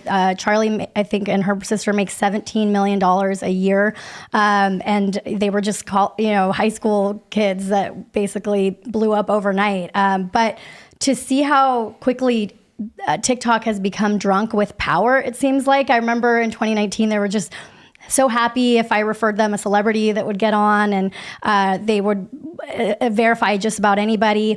And now you're seeing that and over the years I've seen this, that they do like events for only Black creators. They do events for only LGBTQ, and it's very woke in the sense of that. And then even in the beginning, there was like in 2019, there was people I represented that if they danced in a bikini, they would get banned, or they would get you weren't allowed to go live for a couple weeks. And so what happens is, like, people start to follow the rules, right? You fall in line. Okay, well, I guess I can't post with my shirt off, or with even if you're a guy. So they fall in line, but then they also see, okay, well, conservatives can't get verified on there. Like Joe Pags, he's a big time radio host. He has tons of followers and tons of views, and he's like, I can't get verified on TikTok for whatever reason. And then EV Magazine, Brittany was messaging me because I used to have an in over there. Now they don't really pick up my call as much, but I do. EV doesn't? No, TikTok. Oh, okay. No, Evie wow. asked me for help because they're not able to advertise their I guess it's like anti birth control program, or I don't know if it's I don't know what it is. They were selling something that was doing well on TikTok, and now they got kicked off of the shop. And I think it's because like either the Washington Post or whoever called in and was like, why is this on TikTok? And then they just shut you down. I mean, I had a direct access. Everybody was nice to me at TikTok, and then Taylor Lorenz writes a bad article, and I can't get one person on the phone. So it's very much of a class system with the social media things. And like Tim, you're talking about, you're experiencing it with YouTube. I mean, so many people, I think it's like 86% of people 13 to 38 want to become content creators. Think about what a big population is that. And then you're talking about who controls it. Facebook or, Meta, TikTok, it's all these monopolies. And I've been paying attention to David Sachs. So he has the opposite opinion. And I do sort of think it's important to listen to guys like that. He's a VC guy. He invested in like Facebook, Uber, Airbnb, smart guy, talking to all the people at the top, and he's very much against the TikTok ban. So I don't know. I don't really know. I definitely. And then there's a girl that was saying that they're going to start doing class action lawsuits. I don't know if that's to the government for shutting down and people losing their income. The creator was saying that they don't think that it's going to happen for a long time. Like there's going to be a lot of pushback. They'd lose in 2 seconds. The bill will never actually formally ban TikTok. It can't do that. It would restrict TikTok from appearing on the app and Play Store and using U.S. servers, which means they would simply say the app still exists. They're still able to use it. But are they going to tie up this whole thing in litigation for years until? Yeah, probably. Yeah, TikTok's going to sue. The Supreme Court might even strike this down and say, you can't do this, which is kind of troublesome in essence. I mean, China is an adversary of the United States. It's tough, I get it, but we can't allow China to have a foothold in our economy this strong to the point where people would sue the government. Like, I'll mention this. China controls a portion of our economy. It's not a big, it's arguably a big portion with manufacturing, but in TikTok. So the U.S. government says, okay, this is a problem for us, so we're going to shut it down. And the American people sue the American government to keep China in control of this economic machine. Well, exactly. And you have to ask the question too. Like, let's say the Supreme Court, or this goes to the Supreme Court, and it's argued that this is some kind of First Amendment violation. Does anyone in their right mind actually think the reason the founders penned the First Amendment was so that foreign powers could collect sensitive data on American citizens? It's not about. I don't even care about the data. It's sending kids videos of creepy, let's just degenerate behavior, things that will lead them to self-harm, will increase it will increase self-harm. Not good. No. Yep. However, I do think that should this go through, the end result is, let's say TikTok says, no, we will not divest, ByteDance will not divest, we will not sell. The App Store and the Play Store remove the app. That's it. You can still open up TikTok on your phone. You can still watch any TikTok you want. People will sell phones that still have TikTok on them. No, I'm serious. This is like what happened with Flappy Bird. People will do that. They'll hold onto their phone that has TikTok. And not Android phones. Android phones will simply go to TikTok.us and click download, and they're fine. Oh, wow. But the App Store, because Apple is a closed operating system, will not allow you to download it. It's through their store. So you'd have to jailbreak the phone and then use an external store. But so long as TikTok isn't using U.S. services, you are still allowed to use TikTok. It's not banned. So they would sue and they'd say, oh, my business was hurt because of this. And they'd say, and what is the problem? It's legislation. Congress is allowed to legislate. TikTok is not banned. You're still able to use it. What's the problem? The action taken by the government resulted in a smaller audience size. I don't think you can sue for that. Well, I think that what makes TikTok so valuable and addictive is really the algorithm that they set up from the very beginning, where anybody can basically blow up overnight. And I mean, I saw it happen with a lot of people I represented. I mean, you had somebody that had 10,000 followers, and then 2 months later, they had 10 million. And so I think what's happening too is, even though a lot of the different platforms have tried to copy TikTok and the algorithm, it's like you saw it with Twitter, like to unwind all the code and to like build in what you want. It's not that simple. It's complex. It's complex. And even I think Chamath and David Sachs were talking about, if it does divest, like if nobody's going to go through every line of code and like make sure that there's no like Easter eggs that the Chinese are still in control of or whatever. So yeah, but as far as it being an app that is probably damaging to young people and the way that their brains are, forming and all that, 100%. But is that something that the government controls or, that we vote on as Americans? I don't know. I mean, I definitely think that is. like TikTok is ultimately more harmful than it is good for Americans. The argument that the CEO of TikTok made, especially when he testified before Congress, was, well, so many people have businesses and careers that are now TikTok based. So you're actually hurting them economically, and that's terrible, and you can't do that.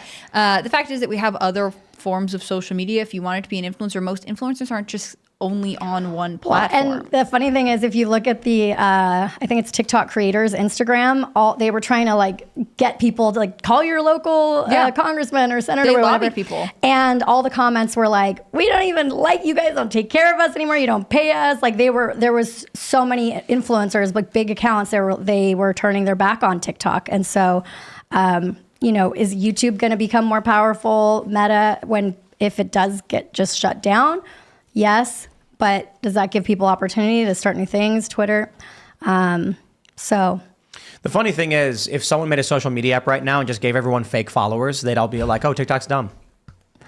Like, how do you even verify any of those numbers on any of these social media platforms? that's It's what we tough, would all ask especially now when with- TikTok started. Like, is this Remember real? Yeah. Facebook video? So 10 years ago, I'm at a meeting with a big major cable channel network, and we're talking about YouTube versus Facebook. And I said, well, YouTube's obviously it. It's the engagement you want. And they were like, yeah, but look at the views you get on Facebook. And I was like, but those aren't real views. Yeah. And they were like, it doesn't matter. When we go to advertisers and we say we get 1 million views on YouTube and 10 million on Facebook, we increase our revenue 10x. And then I'm like, how long is that going to, these are not engaging views. No one's buying. And they were like, Facebook video is it. And there was a big scandal where apparently Facebook got sued or something because the video views that advertisers were paying for were like not actual. So, I'm not going to accuse TikTok of anything. I'm just saying, if someone made an app called, Kit Kat, TimTalk, and it was just yours. Sure, it was your app. and people signed up, and then all of a sudden it was like, well, I'm on TikTok, Kit Kat, and Instagram, and I have 10 million followers on Kit Kat. They'd be like, I'm going there. Now, you got to be careful with it. If you just gave someone 10 million followers, nobody would believe it. Back during the MySpace era, it was really funny to see these bands. That was like a random guy, and he had 4 billion plays on his music, and it's just like, dude, you went too far.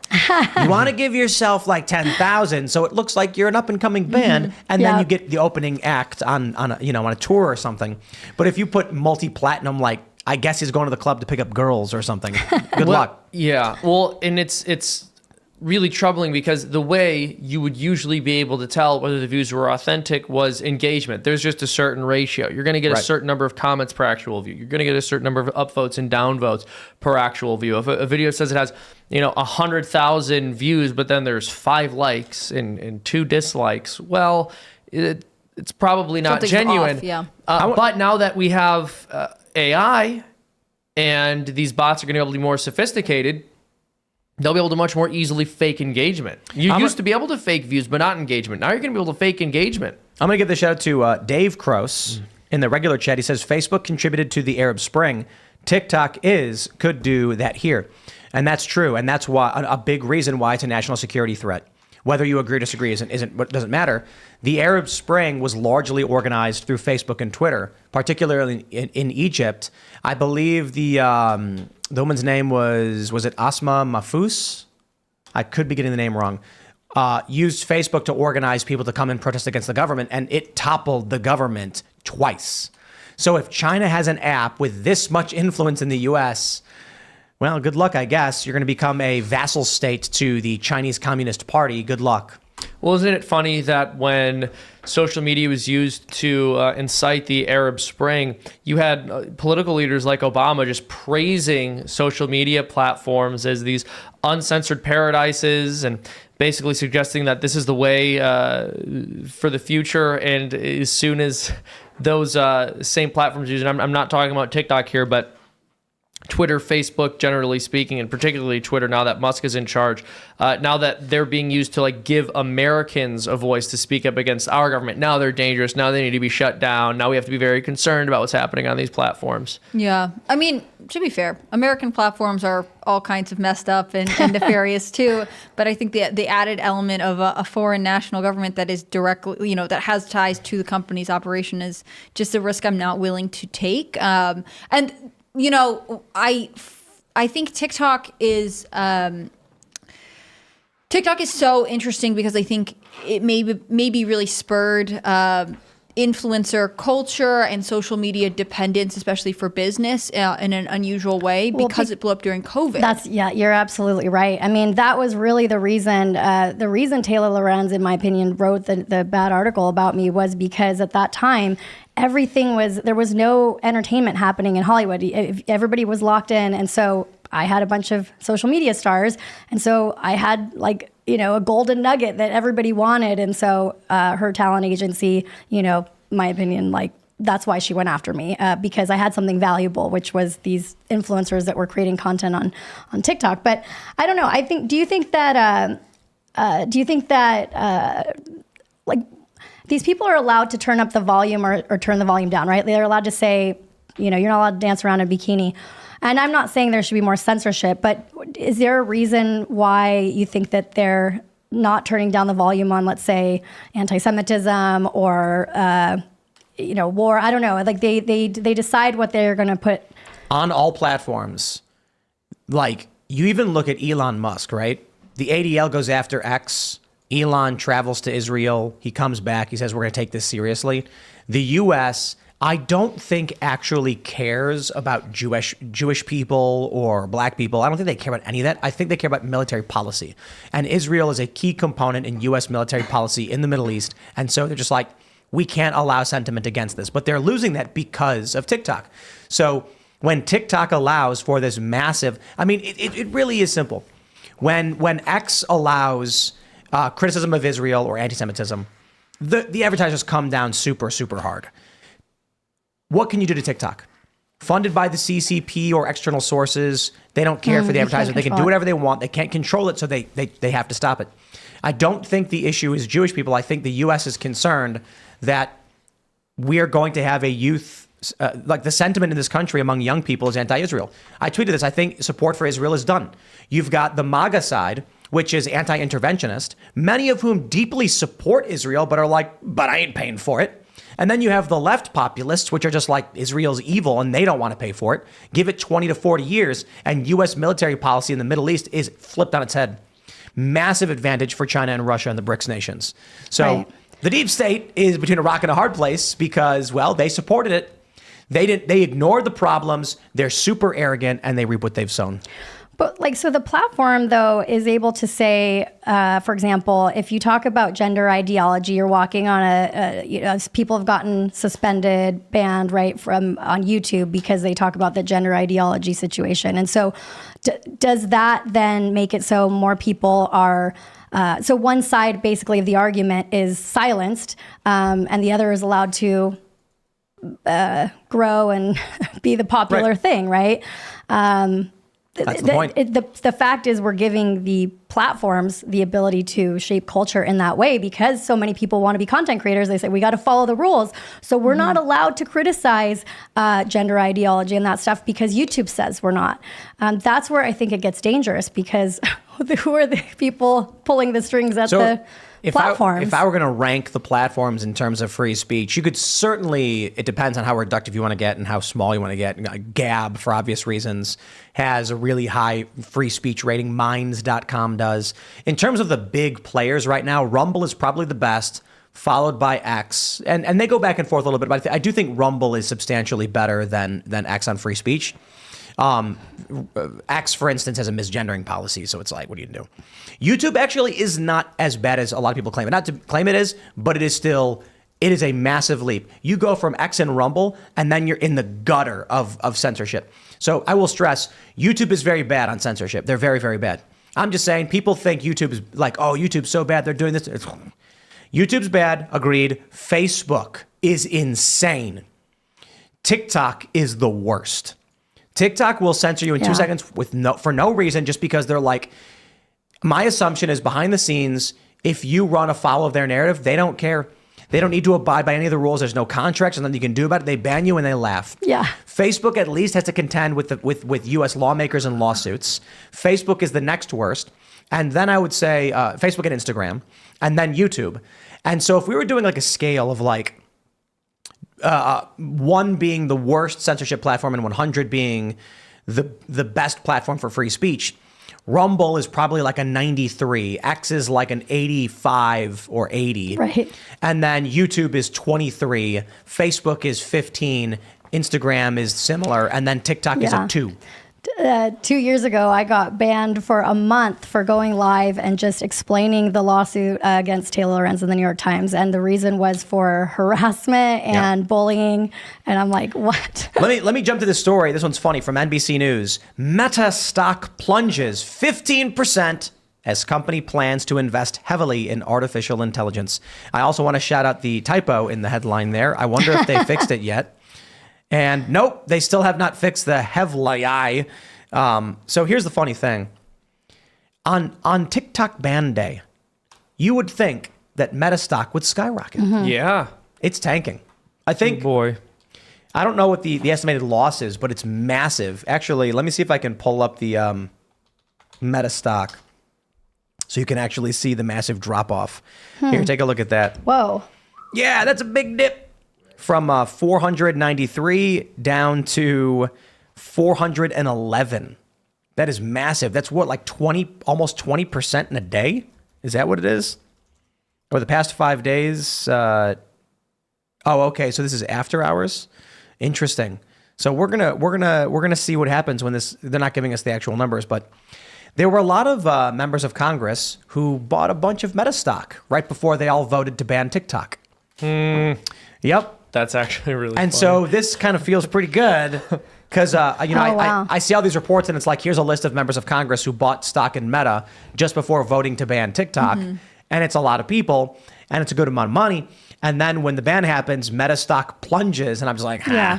I can't even They believe lost that's money. allowed for them to do that, to be able to buy the stocks and all that. That's why they're all millionaires. That's why they're all super rich.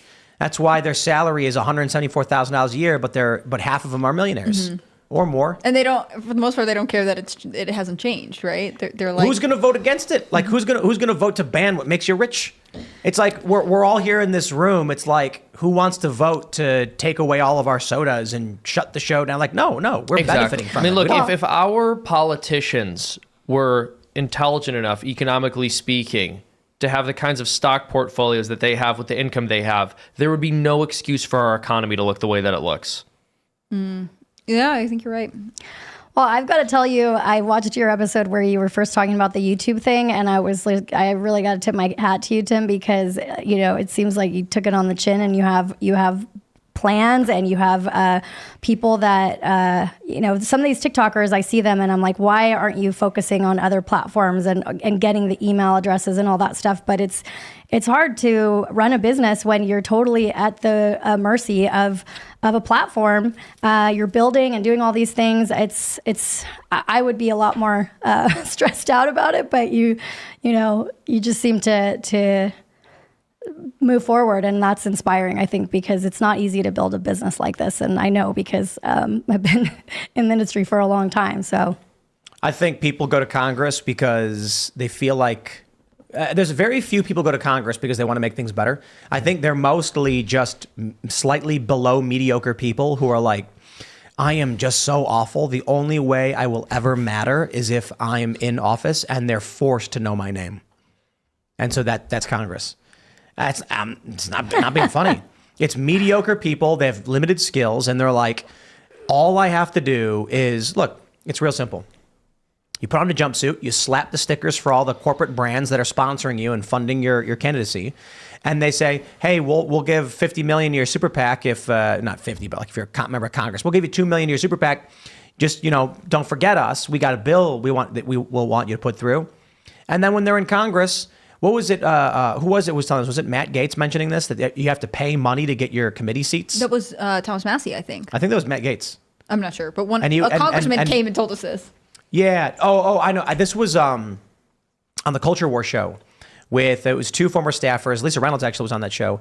And they were talking about how Matt Gaetz went in and said, I want these committees. And they were like, okay, well, then you got to give us, money. And he said, what would I get if I gave you a check for $500,000 right now? And they're like, oh, you can have any committee you want. And that's how the game is played. So you have a lot of people. I think Matt's great. I don't lump him in with these people. But you have a lot of people who are just like, you've never heard their name. They're in Congress. And they're mediocre people who are like, well, I'm worthless. Maybe I'll just suckle the teat of the corporate political arm and do as they say, and then people will put my name in the history books, and then they'll get their name written on stone or something, and that's why they do it. Then they go, and when it's time to vote, they're like, don't care, whatever the corporations tell me to do, whatever the intelligence agencies say. Look at Mike Johnson, man, that guy's a disappointment. Mike Johnson's like, well, I went into the confidential, secure confidential room with the deep state and came out, and now I'm going to do literally everything they say, no matter what. Do you think the effort to oust him is going to work? I don't know. I mean, what's the point? Do you guys think that the TikTok ban or the thing forcing them to divest, do you think that all these people in the government have been like briefed by the NSA, NCA, and that we'll never know any of the reasons why they all got on board? It's why it's so bipartisan, or is it something else, maybe more nefarious? Why they got on board the TikTok ban? Yeah, like because it's a bipartisan thing, right? Yeah, because of Israel.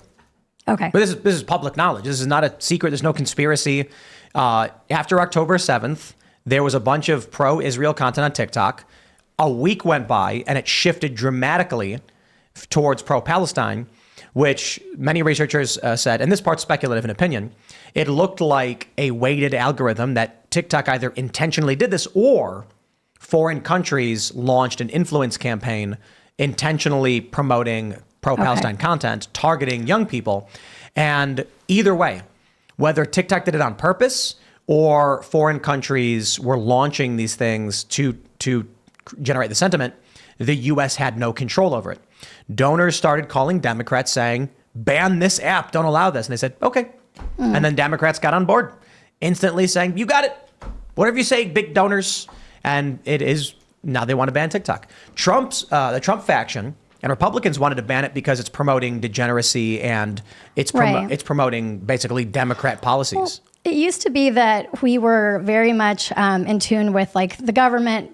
Well, maybe not always, but at least I did, is like the government knows better about what's best for me, like for the FDA, like something to get approved. Like I don't have the sophistication to be able to say, okay, yeah, the Chinese have my information and how that is damaging and all the different things. But I think with COVID and everything else, it's like we don't have the same trust in those institutions, and so it's also like I don't actually know who has the best interest if they are banning it because this is bad for the information, or if it's, you get what I'm saying? Yeah, the trust in government's low, and so basically everyone is serving their own interest, and I think that's probably true. I mean, there are people who would be on either side of this issue for their own reasons or for reasons they're not disclosing and presenting themselves as being the good guys. I think ultimately this is always the gamble with, having any sort of collective government. You have to send someone to represent you, and that person has to hopefully have good morals and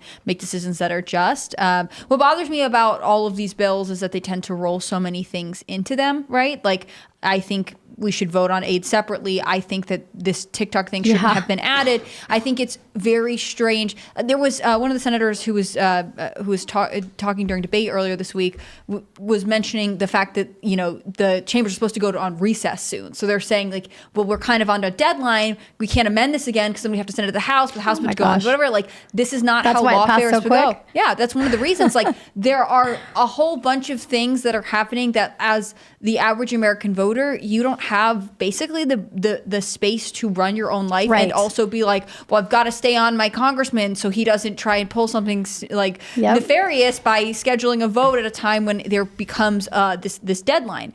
And so I think it's a rough time to be an American voter and saying like, well, I don't know where I stand on all these issues, but also I don't know that I can trust everyone who's involved in making this happen. What's funny though is like 200 years ago, or like not even that long ago, let's say like 120 years ago, you're a member of Congress, you'd have no idea what they were doing. They'd go and they'd hang out and they'd just be like, whatever, yes, no, maybe, I don't care. And then people would just be like, oh, I hope they're doing it.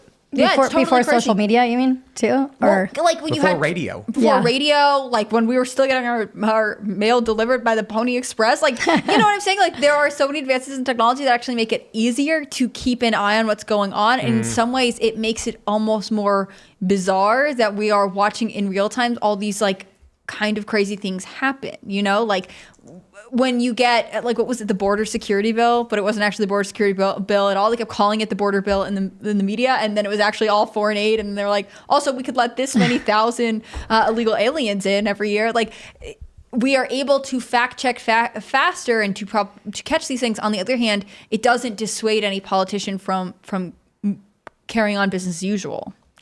I find that discouraging. Yeah.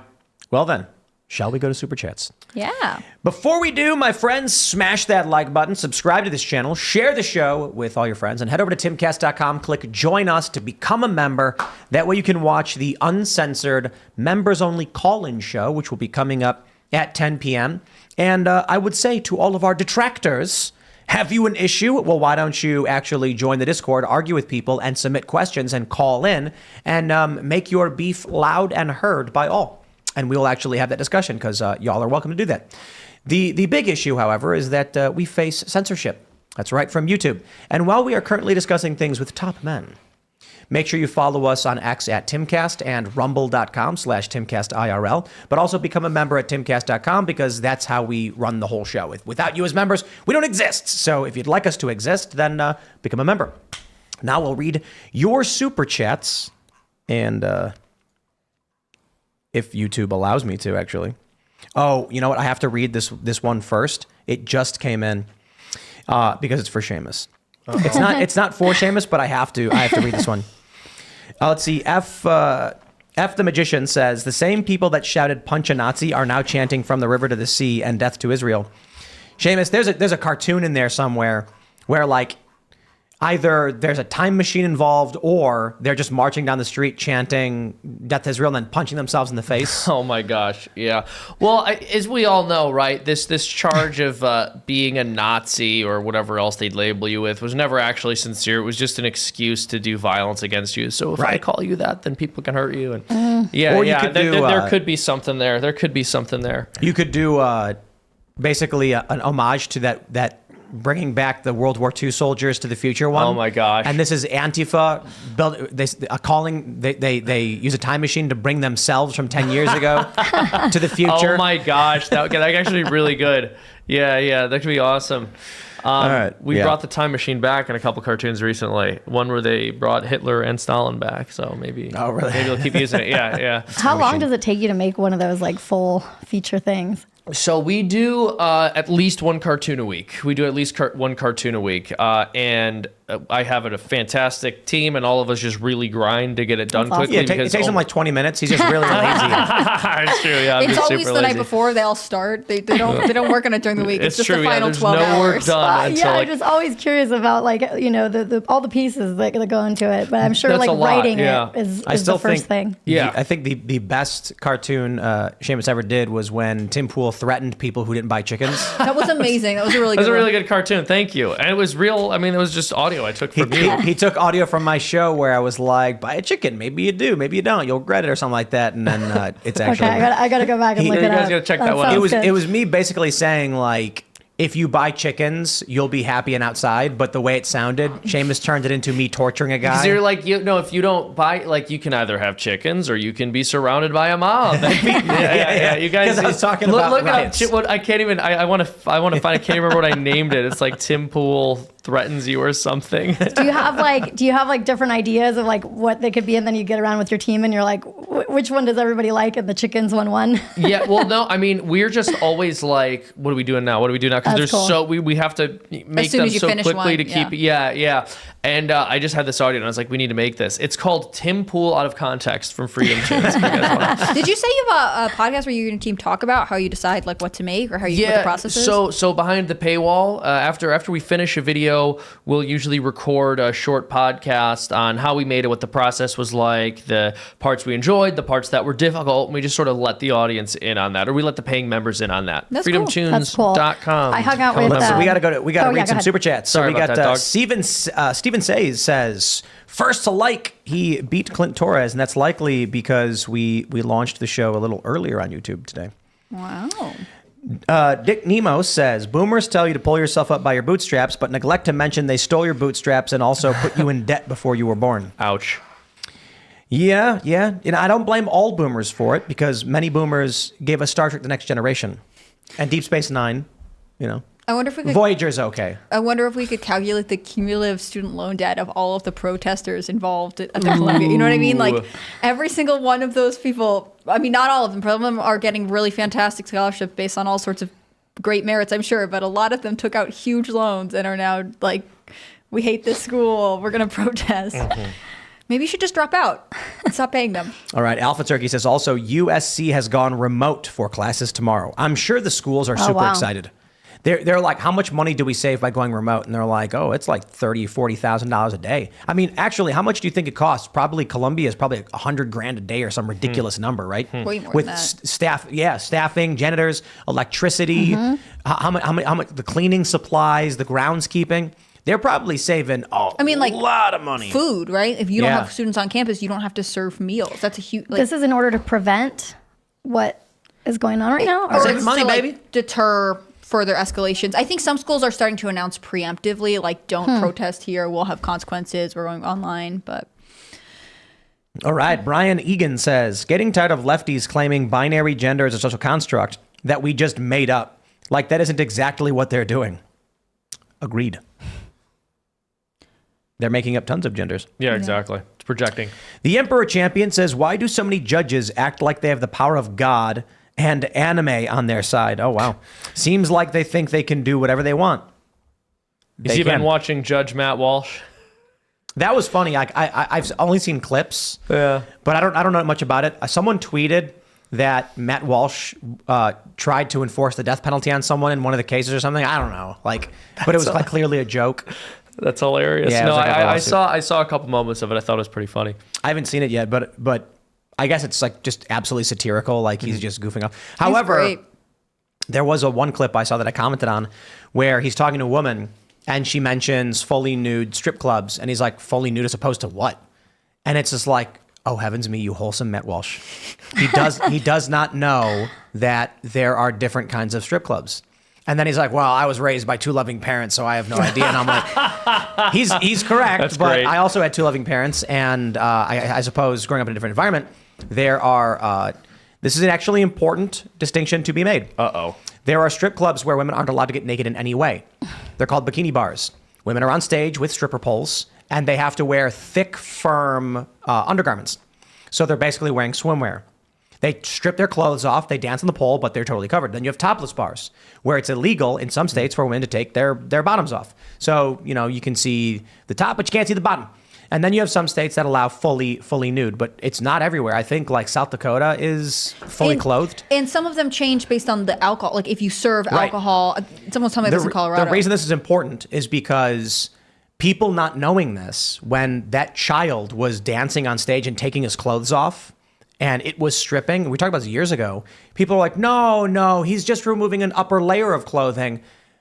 Because they're preying upon the ignorance of the average person who doesn't realize that's actually most strip clubs. I'm glad you brought this up because recently I saw that girl, Nala Ray, with the red hair that left OnlyFans for God.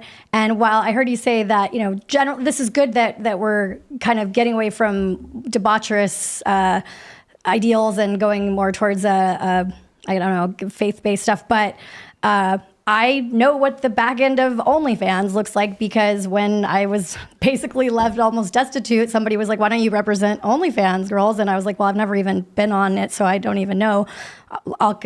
So show me how it works. And I saw the back end, somebody that makes, $200,000 a month. And, she's like, yeah, I just hire chatters. The actual girl is 10 steps removed from it. She gets to take the pictures and but then there's somebody, I was on the back end and I saw the messages that the chatters have to deal with. I mean, they're humiliating, they're gross. You think about that the men that are cheating on their wives, they talk about how they're cheating. I'm like, if I had to be a chatter, the toxicity that it would bring to my life, like it would be devastating for me. And I just had 2 hours of that. This should be illegal. Well, It's and fraud. so Agreed. Not just for the fraud reasons. But I spoke out about Nala, and I said, because she painted this picture as though, she didn't talk about the chatters and all that stuff. And she also said that, oh, well, this is how I make money now. I go live on TikTok and I talk about God, and I'm very modest addressed. And this is how I make my money now. What that message is saying to somebody that maybe wants to leave OF is, you can absolutely be a content creator and get attention and do it this way, and you're going to be able to make money. The reality is that that girl Nala Ray has not gone live on TikTok in 4 months. So how can she say that that's how she makes money now? That's a lie. You don't have to lie if you want to get people to go to God. So you have on OnlyFans, and I think everybody realizes this, or a lot of people do, you're not talking to the woman.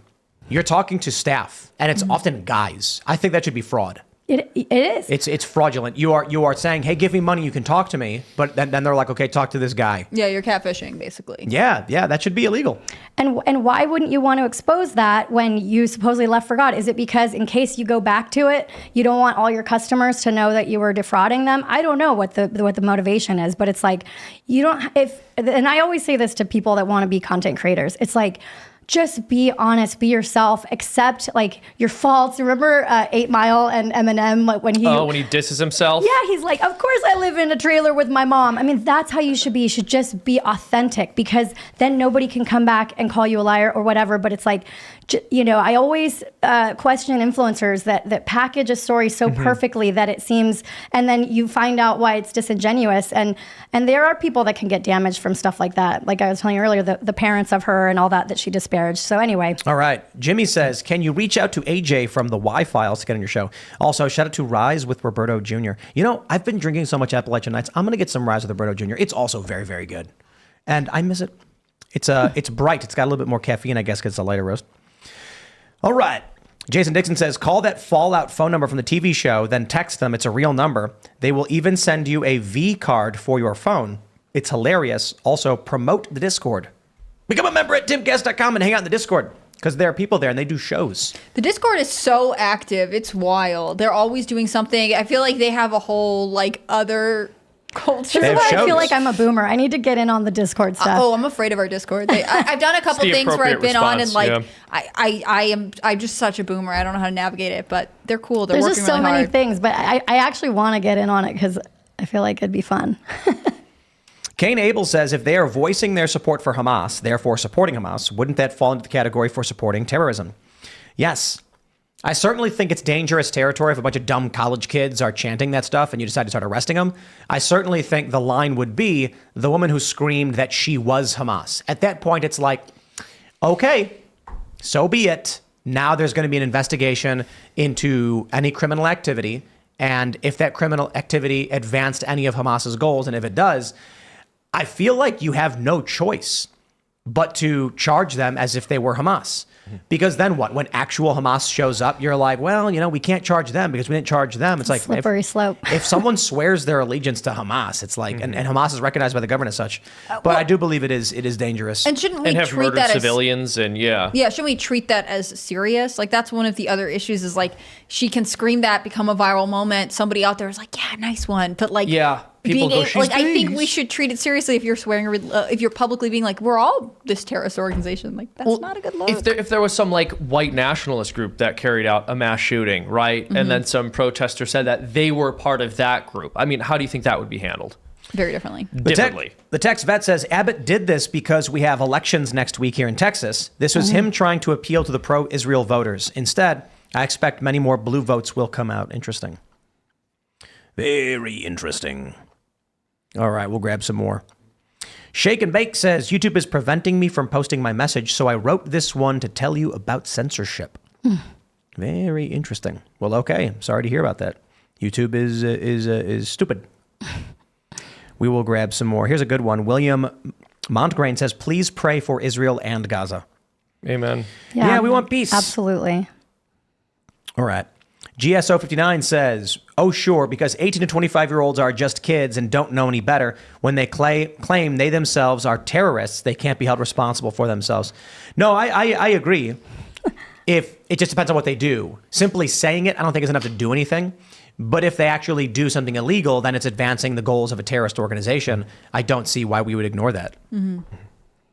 Yeah, I mean, how is that usually handled? Like, you'll have rappers saying that they're a member of a gang, but then they're not prosecuted because they go, oh, well, like they're just being artistic. They haven't said they participated in a specific crime. They weren't threatening to. Yeah.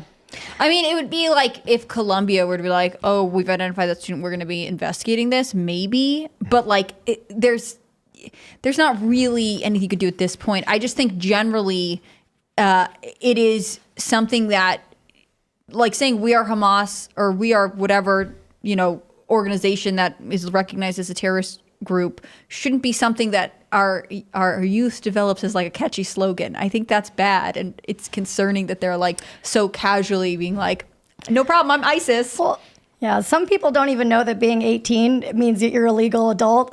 And I think they're encouraged not to. I mean, yeah, when I manage the kids, they're like, oh yeah, we need somebody to be here, an adult to be here when we turn on the electricity. And I'm like, you guys are all over 18. You're an adult. Wow. Mike Spencer says, Jewish people are 0.2% of the world population. Why are they 95% of the news? Why they have their own word for discrimination? Am I allowed to say this? I would love to break this down for you. First, there are many words for small percentage of the population. Trans people, I think, make up probably 0.2 or less, actually, of the world's population, and they have the word transphobia. Gay people make up substantially a small percentage of the world's population, and they have their own word as well, homophobia. There are a lot of groups that have words that describe calling out that particular group. The 95% of the news thing, this one's my favorite. There are these memes people post where it's a bunch of people who work in media and they put stars of Davids on their head. And the first thing they'll say is, yes, it is a fact that Jon Stewart pointed this out exceptionally. There are a lot of people who are Jewish who work in media. And if someone points that out and they're called anti-Semitic for saying it, all that does is make things worse. Because people can plainly see there are a lot of people in media, in Hollywood, for instance, who are Jewish to the point where people in Hollywood make jokes about how Jewish it is. That being said, there was one, a lot of these are fake. One had Luke Rudkowski on it with a Star of David. I'm dead serious. These people, they post these things and they're just screwing with you because the core element of their argument is quote unquote Jewish privilege, which means literally nothing to me. I do not care your religion. I do not care your ethnic background. I care about if you're doing work and you're doing good things, or you're doing bad things. So on this show, for instance, people have complained that like 20% of the guests are Jewish. And they're like, why is that so high, Tim? And I'm like, because they're conservative. Like, that's it, because conservatives want to come on the show. And I'm like, but also think about the messaging from many of these people. America first, not wanting to fund wars overseas. I'm like, what do you disagree with? And why does the fact that they're Jewish matter at all? It's the weirdest thing. I think it's weird that you have these identitarians, be it anti-white or anti-Jewish. They basically, the argument is privilege of a specific group. There's too many people running the banks. There's too many people in media. And I'm like, if you took everything they said and replaced Jewish with white, you'd get woke activism identically. Well, also, are they suggesting that you are intentionally selecting your guests on the basis of whether they're Jewish? Yes. Okay. And the funny thing is Cassandra McDonald is the one who does all of the booking, and she's tweeting up a storm critical of Israel nonstop. Right. And then they're like, Cassandra, what are you doing? I mean, right. Yeah, dude, I don't care for the privilege argument. Like, there are too many white people who are doing this, who are doing that. The funny thing is, when Ye came on the show and he was saying who is they though and all that stuff, on that show we pulled up the CEOs of all these big banks and they're all Irish guys. Hold on, that is extremely bigoted. For your people over there? What's the word for being bigoted towards Irish Probably people? like Iberophobia or something. That is extremely offensive, and I would appreciate it if you didn't smear my people in that way. Thank you. Yeah, and the funny thing to me about the anti-Israel, like staunchly like Zionist, you're a Zionist, you're what do they call you a goy and stuff. It's just like the argument that the U.S. is being secretly controlled by Israel, and I'm like, guys, it's not complicated. The U.S. controls Israel. It's not the other way around. The U.S. is engaging in military intervention in Syria, in Iraq, in Afghanistan, in Ukraine. We are doing these things not because one tiny nation, Israel, is telling us we are funding Israel because it's advancing our interests and our goals. But there are people who are absolutely convinced it's the other way around, and I'm like, oh boy, that would basically negate all of the other military operations the U.S. is engaged in. It makes a little sense. But hey, this isn't to say you are not allowed to criticize Israel. In fact, I encourage people to criticize military operations. I think war is bad. But let's get back to the super chats. We should be able to criticize anything if we're doing it during the bounds of the law, right? Yeah. Well, I mean, you can criticize anything. They're just bad people who want to censor you. All right, Project Editon says Lord Spoonanon's color-changing laptop lid is distracting AF. Who is he talking about? Does someone have a color-changing laptop lid? Oh, is that what he called me? Yes. Okay, because I don't answer to that name. So he can keep looking at it. Also, it's blowing my mind that this makes total sense. Laptop lid. I've never thought about that before. I've never ever thought in of my it being a life. lid. It's a screen. Yeah, screen. Screen is what I would think. That's funny. But like you do use it to close your laptop. Yeah. By the way, my Amazon account, I was an Amazon influencer, and like a couple days after I went on your show, and I was talking about the OnlyFans girl, my account got terminated, and I don't know why, really. And that's the thing about all of these big tech companies. Like, if you get shut down and you're like, please explain to me, they're like, no, we won't. And Yeah. we have all of your data and we can hold you hostage forever. I sent an email to Andy Jassy. He's the new CEO, and I'm going to start tweeting at him if they don't help me out. But I obviously didn't. They said it was malware. So it could be people. No. It could. I didn't post malware links, but it could be people that don't like me, my opinions on the internet or whatever, that they can. But we just don't know. They can put your link. Yeah, you don't know. Or maybe I made a mistake. Who knows? It's a mystery. I kind of doubt it, but you know. It's a whole revenue stream that is now gone, and so that's why it's hard to be a creator these days, but everybody wants to do it. All right. Marion Holtzman says it's up to parents to censor their kids' access to the internet, not the government's job. The government will use this to censor your channel too. Why can't you see this? SMFH. They won't use this to censor my channel. National security letters already exist. They've already censored my channel, as in YouTube has. This bill has no impact on that. This is what I don't understand, but I do appreciate the super chat. What I don't understand is why we have this TikTok divestment bill, which literally doesn't ban TikTok, even though everyone calls it that. And I get it's the colloquial name. Yeah. It would result in it being banned from U.S. services, but it would still be allowed to exist and operate in the U.S. Just the servers would have to be hosted overseas, and you'd have to download, or you'd have to go to tiktok.us to use it. So imagine everyone saying, oh no, they banned TikTok, so I'm going to open up my browser and go to TikTok. Yeah, it's not banned. It's just it's a foreign server. They're not saying you can't access it in the United States. They're not IP banning it. None of that. It would still literally just go to the website. It's there. Really? Yeah. So what the bill would do is it would require U.S. services not to work with TikTok. So that's it. So that means TikTok.tv or whatever, Tuvalu, and you'd still be able to go to the website. Your account would still exist. Everyone would just have to use a website from now on. And that's not even hard. You can create a shortcut for your phone so the app basically exists. It's the weirdest thing. But more importantly, for the longest time, it was in this country the belief that it should be illegal to allow children into a porn store. But for some reason, because of the internet, the argument now is, no, it's the parent's job. Yeah. If a kid wanders into an adult bookstore, that's the parent's fault. Yeah. The guy working that store should allow the child in. What? No! As What? if we're as if we're such a pro-family society that we delegate everything to the family and to parents. I mean, we have social safety nets for basically everything, to the point where we've totally usurped the role of the family. But then when people say, hey, it's actually kind of difficult to prevent my child from being brainwashed by these extremely well-funded social media algorithms, can the government do something? We go, well, isn't that your job? There's a cartoon for you. It's CCP guys wearing like communist clothes on the street corner, like looking around, and a kid walks up and they're like, hey kid, want to be a communist? And then there's a guy and he's like, I think we should stop allowing them to do this. Hey, it's up to the parents to decide. It's up to the parents. Yeah, And it's yeah, like, exactly. This guy's luring kids into an alley and giving them the little red book or whatever. Yeah. No, it's so disturbing. It's so disturbing, right? Yeah. Like, here's the thing. It is also a parent's job to make sure that their child doesn't eat poison, okay? But we still have regulations to prevent food distributors from creating poisonous foods. Right. Look at that. Look at that. Parents having a responsibility does not mean we don't also need some kind of social fail-safe. Well, the carrot on the stick is fame. And we're living in a society that has a deep fame addiction. And kids do not feel validated if they do not get the likes or the views. And it's creating like little baby narcissist sociopaths, I think, that grow up to be extremely insecure. And that's why I think that people need, if you're going to be an influencer, if you're going to be a content creator, you can't be driven just by your ego. You have to at least stand for something, but when you stand for something, you have to be prepared that people are going to try to shut you up. All right, Ian Birch, I don't know, I'm pronouncing that wrong. Birch says, "Hi, Tim and crew. Our cat Seamus passed about a week ago after 15 great years. I'm glad to hear you mention Seamus and what he's got going on, as it reminds me of our cat. Also, hi, Seamus. Glad to see you're back. The new studio must have spoons." Thank you so much. I haven't seen any spoons except for here. the last part. Well, we have Being plastic insulted. spoons here.